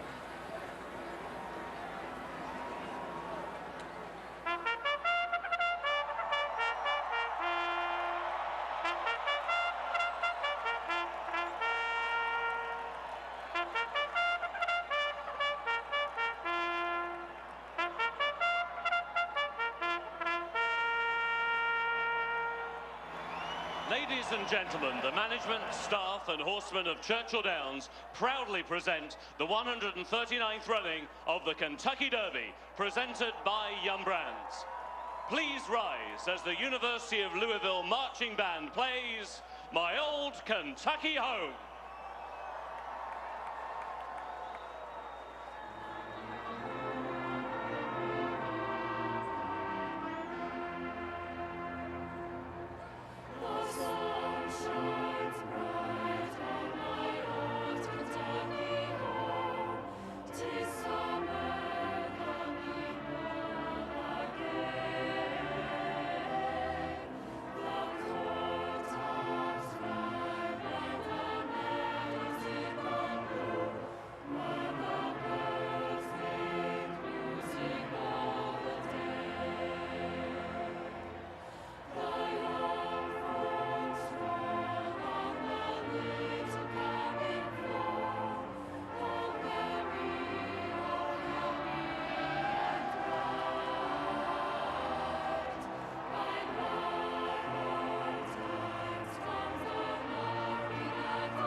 So here are the horses for the Kentucky Derby. Black Onyx, the one was scratched. Number 2, Oxbow. Great historical aspects here. Stevens at 50 looks for his 4th Derby win. Lucas his 5th, and Calumet its 7th, though this is the latest incarnation under Brad Kelly. 3 is Revolutionary. Calvin Burrell, Todd Pletcher, and Windstar Farm teamed up to win the Derby with Super Saver in 2010. Experienced at overcoming trouble in a race, always important in the Derby. He's won 3 in a row. Number 4 is Golden Soul. Jockey Brian Hernandez got his biggest win on his 27th birthday, last year's Breeders' Cup Classic. Golden Soul, like Java's War, owned by Canadian geologist and diamond miner Charles 50. 5 is Normandy Invasion, the Derby debut for up-and-coming trainer Chad Brown, owned by Rick Porter, who twice has been Derby runner-up with Hard Spun and the ill-fated 8 Bells. Number 6 is My Loot, as Rosie goes for the history books. The only other time she rode this horse, he won by 10, beaten the neck by Revolutionary in the Louisiana Derby. Number 7 is Giant Finish, the last horse in the field with 10 Derby points. He ran 3rd in the Spiral Stakes at Turfway. Number 8 is Golden Cents, named for a website of majority owners Sorgenstein and Kaplan, who are in the coin and precious metals business. Doug O'Neill tries to duplicate last year's magic with a first-time Derby jockey. Number 9, Overanalyzed, named for a business practice of owner Mike Rapoli. His only other Derby starter was Stay Thirsty, who was 12th in 2011, the same year his Uncle Mo was scratched due to illness. Number 10, Palace Malice. Cott Campbell was a pioneer in racehorse partnerships with Dogwood Stable. He's retiring at age 84 as Mike Smith rides this colt for the first time. 11, Lines of Battle, the international horse, bred in Kentucky, trained in Ireland. He's raced in 4 different countries, including Dubai, where he won the UAE Derby. No European invader has ever won the Roses. Number 12, It's My Lucky Day, the most experienced in the field. This is race 11. He was the hot horse in early winter, then was runner-up to Orb in the Florida Derby. 13, Falling Sky, often the pace setter, but he faded to 4th in the Arkansas Derby. Trainer John Terranova, a Derby rookie, and first-time trainers have won 7 times since 2000. 14 is Verrazzano. Giovanni Verrazzano was an Italian explorer who in the 1500s explored what is now New York Harbor, and the bridge that spans the entrance to the harbor is named for him. This horse tries to become the 8th undefeated winner of the Derby, but he didn't race at 2, and the last time the winner has not raced at 2, 1882. 15, Charming Kitten, Ken and Sarah Ramsey, the all-time leading owners at Churchill Downs. This colt 3rd in the Bluegrass. It's his first race on dirt. 16 is Orb, only the 7th Derby starter for Hall of Famer Shug McGahee, who has never won. The last 5 generations of Orb's female bloodlines from horses owned by first cousins Janny and Phipps. Orb, by the way, got his name because he's a son of Malibu Moon. 17, Will Take Charge, a Lucas trainee who won the Rebel Stakes 7 weeks ago. It would be the longest layoff ever for a Derby winner. He is the most expensive purchase in the field, $425,000. 18 is Frack Daddy. The owners are in oil and gas. The sire is Scat Daddy, hence the name. Trainer Ken McPeak also owns a horse racing app. 19 is Java's War, also trained by McPeak, the smallest horse in the field. He walked out of the gate in the Bluegrass Stakes, but under a patient ride from Julien Laperoux, made a furious run from last to win by a neck. And number 20 is Vijak, who suffered his first career defeat when 3rd in the Wood Memorial. This is his first race away from Aqueduct, and no horse in modern times has won the Derby, having raced at only 1 track. And that's the field for the 139th Kentucky Derby. Joel Rosario has been a hot jockey, and he rides Orb in the Kentucky Derby today. Kevin Krieger trying to be the first African-American to win the Derby in 110 years. Rosie Napravnik, she would be the first female jockey to ever win the Kentucky Derby. Gary Stevens would be the 2nd oldest if he could take the roses today. And Calvin Burrell looks for his 4th victory in the Kentucky Derby.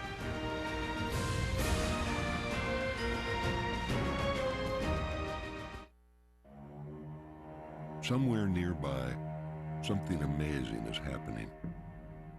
A history lesson is being retold with greater clarity. When I trust anybody, it's you. NBC's Revolution. Watch it Monday at 10/9 Central.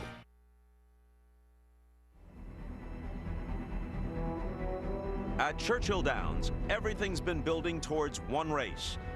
A 1.25-mile test that will finish under the famous Twin Spires and crown another Kentucky Derby champion. 50-year-old Gary Stevens has won this race 3 times. 77-year-old Dwayne Lucas 4 times. Together, they're hoping Oxbow has a winning ride today. Kentucky native Shug McGahee is already in the Hall of Fame, but he's never won the Derby. And Orb has run by! With Orb, he has one of this year's favorites. Doug O'Neill got his first Derby win last year with I'll Have Another. Another chance comes with Golden Sense. Golden Sense in full flight. Atop that horse, Kevin Krieger is riding to become the first African-American jockey to win the Derby in more than a century. It is Rosie Napravnik. Aboard My Loot, Rosie Napravnik is riding to be the first female jockey to ever win it. And then there are Todd Pletcher's 5 contenders in the field. And it will be Verrazano. Headlined by the undefeated Verrazano. They're about to take to the starting gate at Churchill Downs. Which one will be crowned the 139th Kentucky Derby champion? Well, with the Derby now just minutes away, for the first time we're able to discard the umbrella, which will make the viewing circumstances better for the 150,000 or so here today, even though it won't improve the track conditions. Tom Hammond is among those looking on as the race approaches. Again, here's Tom. All right, Bob, thank you. And we have some breaking news here as the late money has come in on Orb. We now have co-favorites. Orb and Revolutionary are co-favorites now at 6-1. Golden Sense at 7. It's My Lucky Day and Normandy Invasion along with Verrazano at 8. And then the rest are double digits. The highest favorite odds ever in the Kentucky Derby were 6-1. Looking at Lucky and Harlan's Holiday, we're on that pace right now. So Revolutionary has been the favorite all day long. Now is co-favorite with Orb. How's he look in the warm-up? Well, he looks good. I mean, I think he got a lot of money yesterday because it was Kentucky money. It was Oaks Day, and Kentuckians love Calvin Burrell. Today, I think people are looking at his form, at his pedigree, and at his one off-track race on a less wet track. It was sensational. And speaking with Calvin earlier this week, his concern wasn't that he wouldn't run inside horses. His concern was would he leave the starting gate with the rest of the pack. He didn't do that in Louisiana, and you can ill afford to give up 3 or 4 easy links early in the race in the Derby. So Orb, who was the morning line favorite, has seen the late money come in. He is the co-favorite. He has no form to which to tell if he likes the mud, but his action and his breeding suggest he would. He looks a picture, and he's so much blossomed since he left Florida here.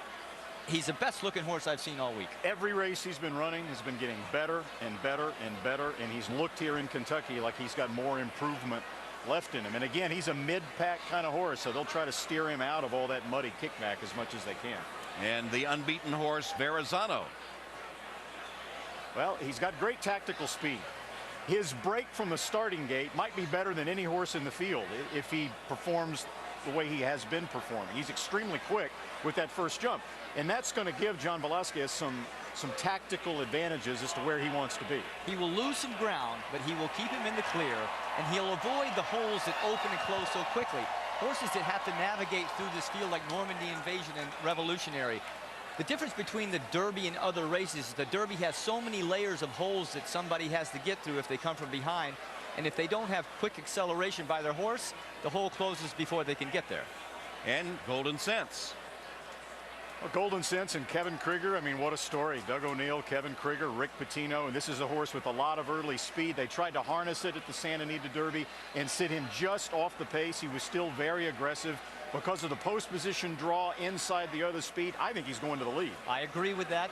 The question is, will he get a breather anywhere through this race after the pursuer Falling Sky likely would fall off down the backside? Will Verrazano pick up the chase, and then will It's My Lucky Day or horses similar to that keep the pressure on Golden Sense throughout the race? We can all make this sound so logical, Tom. And then the starting gate opens, right. And sometimes all heck breaks loose. That's right. Well, out on horseback, watching the horses warm up has been Donna Brothers. Donna, what have you noticed? Well, you know, for some of these horses acting badly when they were walking into the paddock and in the paddock, they've all been pretty good in the post parade, with the exception of Vijak. When he went through the narrow opening between the rail and the starting gate as they headed from the post parade out into their warm-ups, he kicked the inside fence with his hind right foot, and he kicked it pretty hard. I'm looking at him right now, and it doesn't look like he's any worse for the wear, but he was pretty wound up. He has settled down, so that's good news for Vijak. The 17 will take charge, however. I'm pretty sure he's left his race on the racetrack, Tom, but he was already a long shot coming into the race. So there's a look at Will Take Charge, the 34-1 shot, who has been pretty antsy. Yeah, by left his race on the racetrack, that's what Donna's talking about. I mean, he's just expending too much energy before the race even begins. Starting to load into the gate now as My Loot and Rosie Napravnik go in at the same time as Verrazano. Todd Pletcher watches. Shug McGahee in the Hall of Fame. Wayne Lucas, another Hall of Famer. He's won the Derby. Shug has not. There's Mike Rapoli's horse. Overanalyze.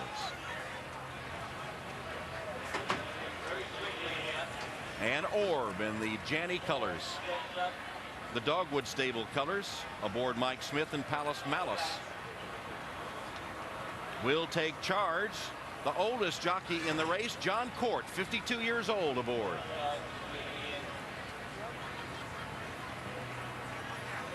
Doug O'Neill watching with Golden Sense. It's the 139th running of the Kentucky Derby. The purse is $2 million. The distance is 1.25 miles. It's for 3-year-olds, all of whom carry 126 pounds. And for the call of the Derby, let's go to Larry Colmus. Thank you very much, Tom Hammond. And there's just one more to go in, and that is Vijack with Garrett Gomez about to take up position in the outside stall. 19 3-year-olds at 1.25 miles. And Vijack is in, and they're all in line. We are ready for the start. They're off in the Kentucky Derby. Java's War was off to a slow beginning. A good start for Verrazano and Falling Sky. Falling Sky is the early leader, and now It's My Lucky Day, and coming through on the inside is Golden Sense, and Palace Malice is right up there too in the early mix as well. Then it's Oxbow to the inside. Vijack is on the far outside. In behind them comes Long Shot Giant Finish, Frack Daddy Extreme outside. Then Will Take Charge. Normandy Invasion rides the rail as they begin that wild scurry into that first turn. And then it's a length farther back to Overanalyze. Lines of Battle is right there to the outside of horses Golden Soul. And then comes Orb, who is third last as they make their way to the backstretch, ahead of My Lute and Rosie Napravnik. Revolutionary and Calvin Burrell are on the rail, and slow starting Java's War. A 45.5 mile, an extremely fast pace set by Palace Malice and Mike Smith, who lead the way up the backstretch. And an unexpected early leader here is Palace Malice. Verrazano is 3 lengths behind, running in second. Vijack, Oxbow, and Gary Stevens are on the rail. And Kevin Krieger has Golden Sense off the pace today. He's 5th as they move for the far turn. The Normandy Invasion, followed by It's My Lucky Day. Down toward the inside is Charming Kitten. After that comes Giant Finish. Nothing yet from Orb. He's still about 15th, but he begins to move up on the far outside. Palace Malice is the leader. He's set a torrid pace so far, and the pack is catching up quickly. Through on the inside is Oxbow, and Normandy Invasion is storming home, and they're into the stretch, and Normandy Invasion has taken the lead on the outside. Orb is coming with giant strides in the center of the track. And here comes Orb on the outside, now to take the lead as they come down to the 16th pole. It is Orb in front from Normandy Invasion, My Lute, and Golden Soul between horses, down to the wire. Orb has won the Kentucky Derby for Shug McGahee. It was Golden Soul. Revolutionary came late on the inside, and then it was Normandy Invasion, and it was Orb today in the Derby. His final time was 2 minutes 2.89 seconds. And congratulations to Joel Rosario, who guided Orb to victory. And you saw the acclaim for Shug McGahee, the Hall of Fame trainer, who finally gets his Kentucky Derby win. He had won everything else. He always says he lets the horse tell him if he's going to come to the Derby instead of forcing a horse to the Derby. Very patient. He waited patiently for his first Derby win, and now his career is complete. Lexington, Kentucky native who grew up around the Kentucky Derby, grew up following it, and now Shug McGahee is Kentucky Derby winning trainer. And for the Janneys and the Phippses, 2 of the scions of American racing, the bloodlines they've nurtured over all these years have paid off in the form of Orb, the first Kentucky Derby winner for all. Orb, Long Shot Golden Soul, Revolutionary, and Normandy Invasion. And what a beautiful ride for the hottest young jockey in America, Joel Rosario. The game plan coming in had been for Orb to be mid-pack, maybe a little closer, but the pace was torrid. The first 6 furlongs, 1:09 and 4/5 seconds. So as a result, Rosario placed Orb way back in the pack, almost next to last at one point. And I think that's ultimately what won Orb the race, besides the fact that he was the best horse. Oh, I totally agree. That when the gates open, it's all about adjustment. And Orb back early at the top of the stretch circles the field, and Joel Rosario knew at this point that he had dead aim on the leader, Normandy Invasion. I'm sure he wasn't sure that he had anybody coming from behind him, but he knew he had the leaders. All he has to do is keep Orb, who's struggling here. He's tired. They're all tired at this point in the race. Keep him straight, keep him together. Joel Rosario is one of the strongest young riders since Lafitte Pinkai, and boy, does he keep him together entering the stretch. What a year for Joel Rosario. He won the $10 million Dubai World Cup. He wins the Kentucky Derby. He rode this horse in the first 5 races of his career. What a reunion. And what disappointment also for Johnny Velasquez, who had a choice to ride Verrazano or Orb. He chose to ride Verrazano, and he watches from back in the pack Rosario win it. Covered with dirt, Joel Rosario doesn't mind a bit, and he is alongside Donna. Joel Rosario covered with dirt. His horse's head is covered with mud. Joel, what a roll you're on. You won the $10 million Dubai World Cup in March. You just were leading rider at Keeneland, and now you win your first Kentucky Derby. What's this mean to you? Oh my God, this is awesome, you know. I win the $10 million Dubai World Cup, and to win the Derby now, it's like more than a dream. It is like a dream come true. Did you ever imagine that it would feel like it feels? Well, you know, I'm just so happy now, and you know, thank Shug Miguel, you know, I'm so happy for him, you know, now.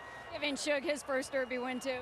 Yes, exactly. So, you know, I feel awesome, you know, me and this guy today was so hang, you know, so I was so far behind it, you know, and I just let him be calm and let him be relaxed, and he was available to do it all, so. So he was relaxed the entire time just waiting for you? I'm sorry, what's that? He was relaxed the entire time just waiting for you to ask him? Yes, he was very relaxed. That's exactly what I wanted, you know, because he can get in the toes on time, and you know, he's the man now.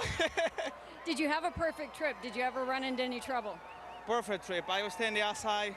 I don't want to be too wide, you know, in the first turn, and you know, hoping somebody, you know, tried to push me, you know, in the middle of the middle of the 2.5 mile and push me wide, and then that was perfect. Well done, Joel. Tom Hammond, Joel Rosario on quite a roll. Well, athletes get in that zone. He's in one, and so is Orb, who's not too tired to keep from bucking around a little bit as he comes back to the winner's circle. Orb's in a roll too. 5 straight wins for Orb. The 5th, the most important, the Kentucky Derby. Let's go to Kenny Rice. All right, thank you, Tom. I'm with the winner, Shug McGahee, a native of Lexington, Kentucky. You've been based in New York, but you're Kentuckian. I asked you before the race, what would it mean? Now that it's happened, what does it mean? It means everything to me. You know, I'd always dreamed of this day, and it finally came. And as far as the relationship with the Janney family and the Phipps family, they also get their first Derby. Well, you're right, you know, and I'm thrilled to death for them. I'm thrilled to death for the people that have put so much time into this horse. Of course, I'm thrilled for me. You said coming in that you felt good about this as the race was unfolding. When did you start feeling really good that you were going to get those roses? Around the quarter pole, and then when they left the 8th pole, you know, he's got a little tendency to try to pull himself up, and Joel did a good job of kind of riding him out where he could see that horse that was coming, and you know, then about the 16th pole, it looked like we had it done. When did you think this horse could win the Kentucky Derby? What time this year? Florida Derby. Never before that. I mean, I dreamed of it, but not till the Florida Derby. And now a lot of people are saying congratulations, and you know, a lot of people were rooting for you on the backside, a lot of fellow trainers. What does that mean? That means a lot. I appreciate it very much too.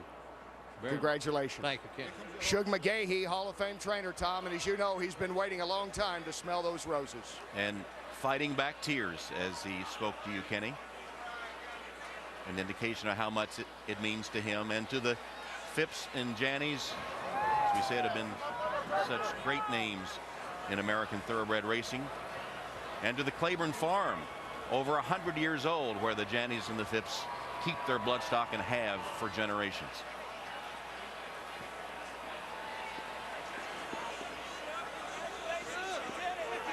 And here are the payoffs. Orb paying $12.80 to win the Kentucky Derby.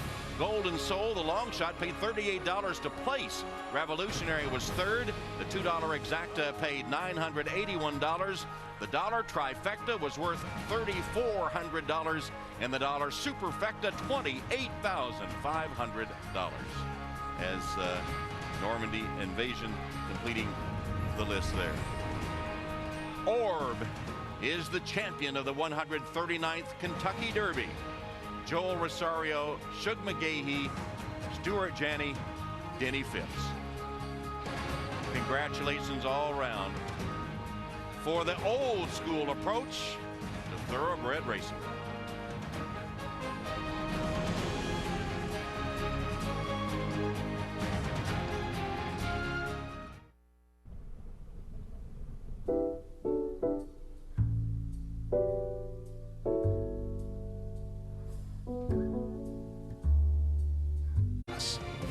It doesn't just see the future, it is the future.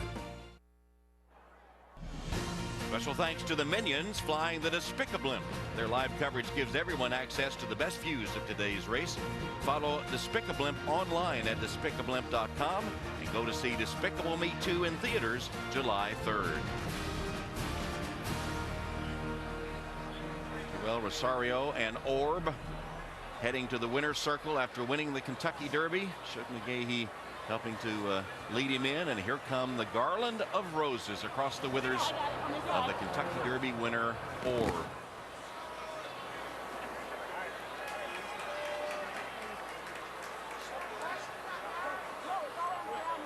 All right, let's take a look at Orb and how the race began.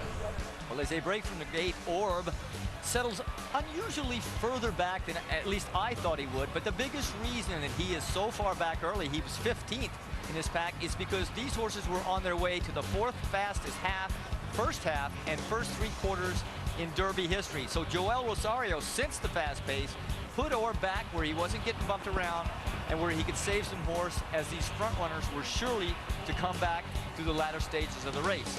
Again, he's not in any trouble, he's not losing much ground, and he's in a perfect spot relative to how fast they're going up front, which very few expected. As they turn for home, at least as they make the bend and turn for home, Joel's already picking off horses. He has to go a little wide here, about 6 wide, but it's okay because he saved a lot of ground in the first turn.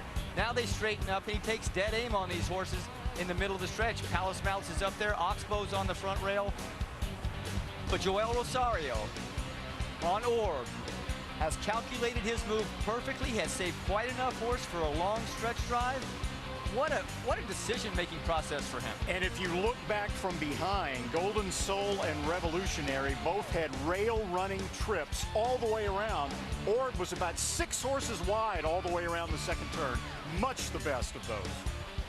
As we did predict, Verrazano was stalking the pace in an outward position in the clear with Johnny Velasquez. He had no answer when John asked the question turning for home. He had no repulse when Orb came by. He was done at the top of the stretch. And that was probably a result of being too close to a radioactive early pace. The top 4 finishers all came from well back in the pack. 4th place, Normandy Invasion. The top 5, My Loot, the 5th place finisher, also rallied from far behind. Any of the horses close to the pace, as you see Palace Malice backing up alongside Verrazano, had absolutely no chance the way this race was run.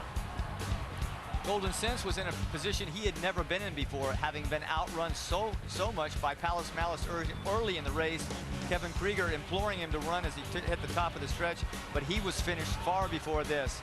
Struggles home way back in the pack today. Yeah, he is stopping to a walk right there. Not the way Kevin Krieger, the confident Kevin Krieger, had envisioned it. You see he's basically just pulling up Golden Sense right here before the horses even get to the last 16th of a mile. Joel Rosario on Orb won this Kentucky Derby by knowing how fast they were going early in the race, putting him back in the pack, saving some ground, had enough left for the finish. And by sitting on top of a Cadillac.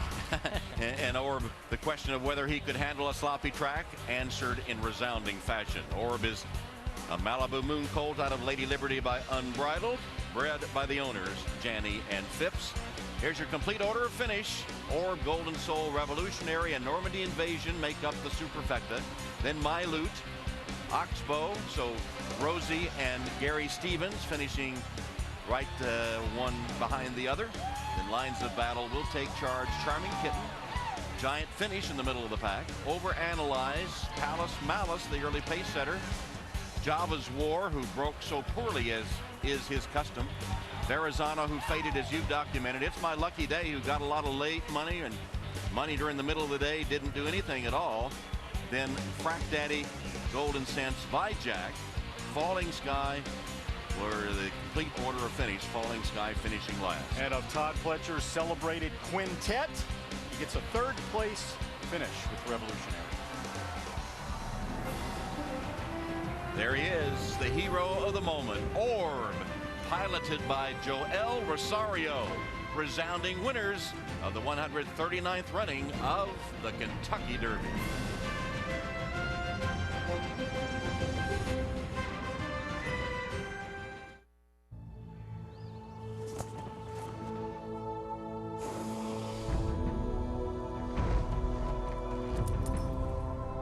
Monday, Tuesday, and Wednesday at 8/7 Central. The 139th running of the Kentucky Derby, presented by Yum Brands, is brought to you by Mercedes-Benz. Experience truly great engineering today at your authorized dealer. By Walmart, delivering for customers, creating opportunity. That's the real Walmart. And by Yum Brands, proud presenting sponsor of the 139th Kentucky Derby. The NBC Sports Group continues to bring you unprecedented coverage of the 139th Kentucky Derby. We'll stick around to wrap things up from Churchill Downs with the Kentucky Derby post-race show coming up next on the NBC Sports Network. Now for the trophy presentation, let's go to Bob Costas. All right, Tom, the chairman and CEO of Churchill Downs, Bob Evans, is here, as is the governor of the Commonwealth of Kentucky, Steve Beshear, who will make the presentation of the trophy to the co-owners, Stuart Janney and Denny Phipps.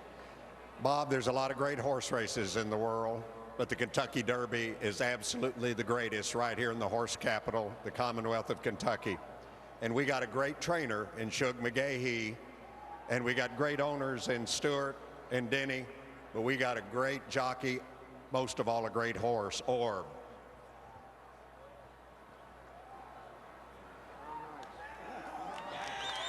Congratulations. Congratulations. We appreciate it. Stuart, only because you're closest to me, you go first. Well, I think this is a time to reflect on how lucky we are to have a terrific trainer who has done everything the right way with this horse, and we are very, very grateful. And some people said, well, maybe his time has come. I certainly hoped it had, and it did. Denny? Oh, I think that's so right. And we've got Jan Patterson, who rides this horse, and Robbie, and Claiborne Farm, and Niall Brennan, and everybody else behind this. It's a wonderful team, and we thank them all.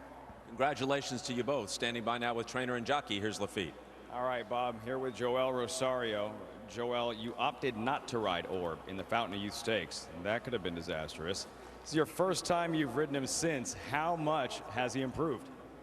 Well, he's, he showed today he's the man, and he really, every race he run, he be, after he broke the maiden, he looked like he's, more professional. He getting better and better and better, and he showed it today. He was getting much better and better. I was, early in the race, I wanted him to really get it to relax, and I was really far back. I said, hopefully they're going faster enough. When I asked to, when this is a tiny goal, he's, I know he wanted to respond well, but I was saying, maybe I was too far back. I don't know, but he did it so easy, so it's very good. I have to say, thank you to Chu. He gave me the right back, and to his owner. So that was the more exciting thing for me. Because, like you said, probably give me the shots. Terrific ride, Joel. Congratulations, Shug. It's a colt that lost his first 3 races. Now he's won 5 straight, a Florida Derby, and a Kentucky Derby winner. How has he improved so dramatically, so rapidly? Well, I think the first 3 times we had problems with him around the gate. He just kind of lost his race, sort of doing that, even though the first time he ran a bang-up race for all he went through. But, we took him to Florida this winter, and we didn't think we'd be here. It's not what we were planning on, and he just kept coming, and he kept coming. And then after the Fountain of Youth to the Florida Derby, I would go up where he was, and I couldn't believe what I was seeing, you know, time and time again, and, you know, it worked out. Congratulations, everyone. We look forward to seeing you all in Baltimore. Let's get back to Bob Costas. All right, Lafitte, as you know, Orb, a Kentucky-born and bred horse.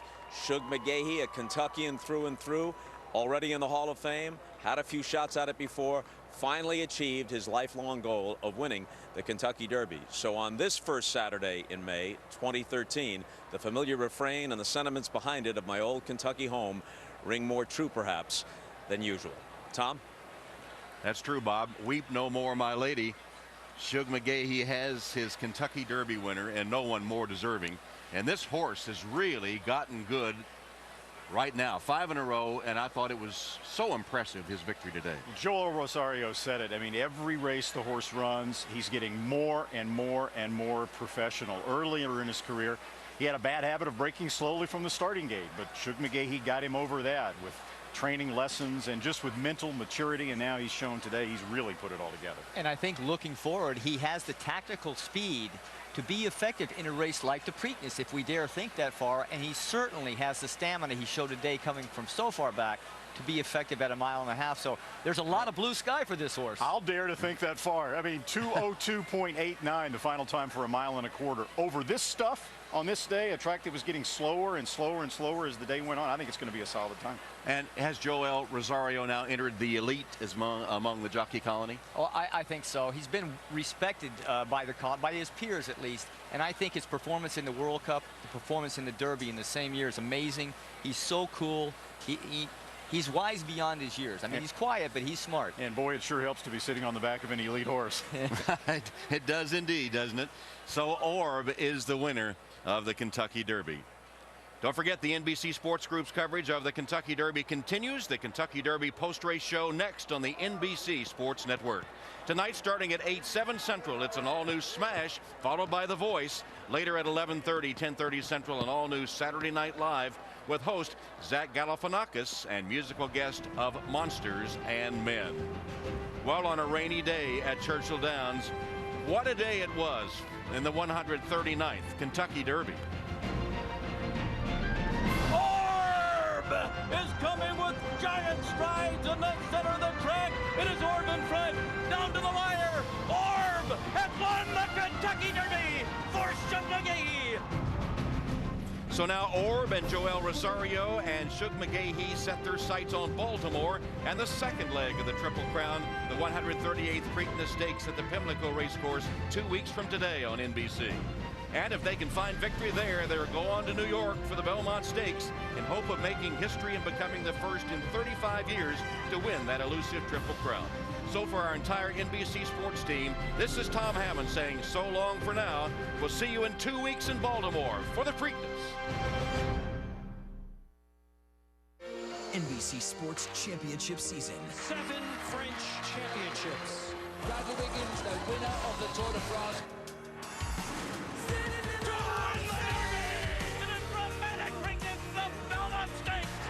Expect anything different? The Kings are the Kings. 8 championships, 1 destination. Beginning Thursday, NBC Sports Championship season continues with the Players, with golf's greatest field.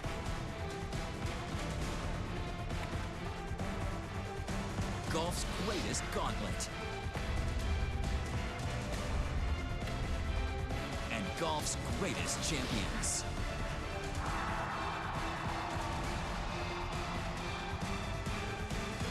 The Players Championship begins Thursday on Golf Channel and continues next Saturday, 1:30 Eastern on NBC.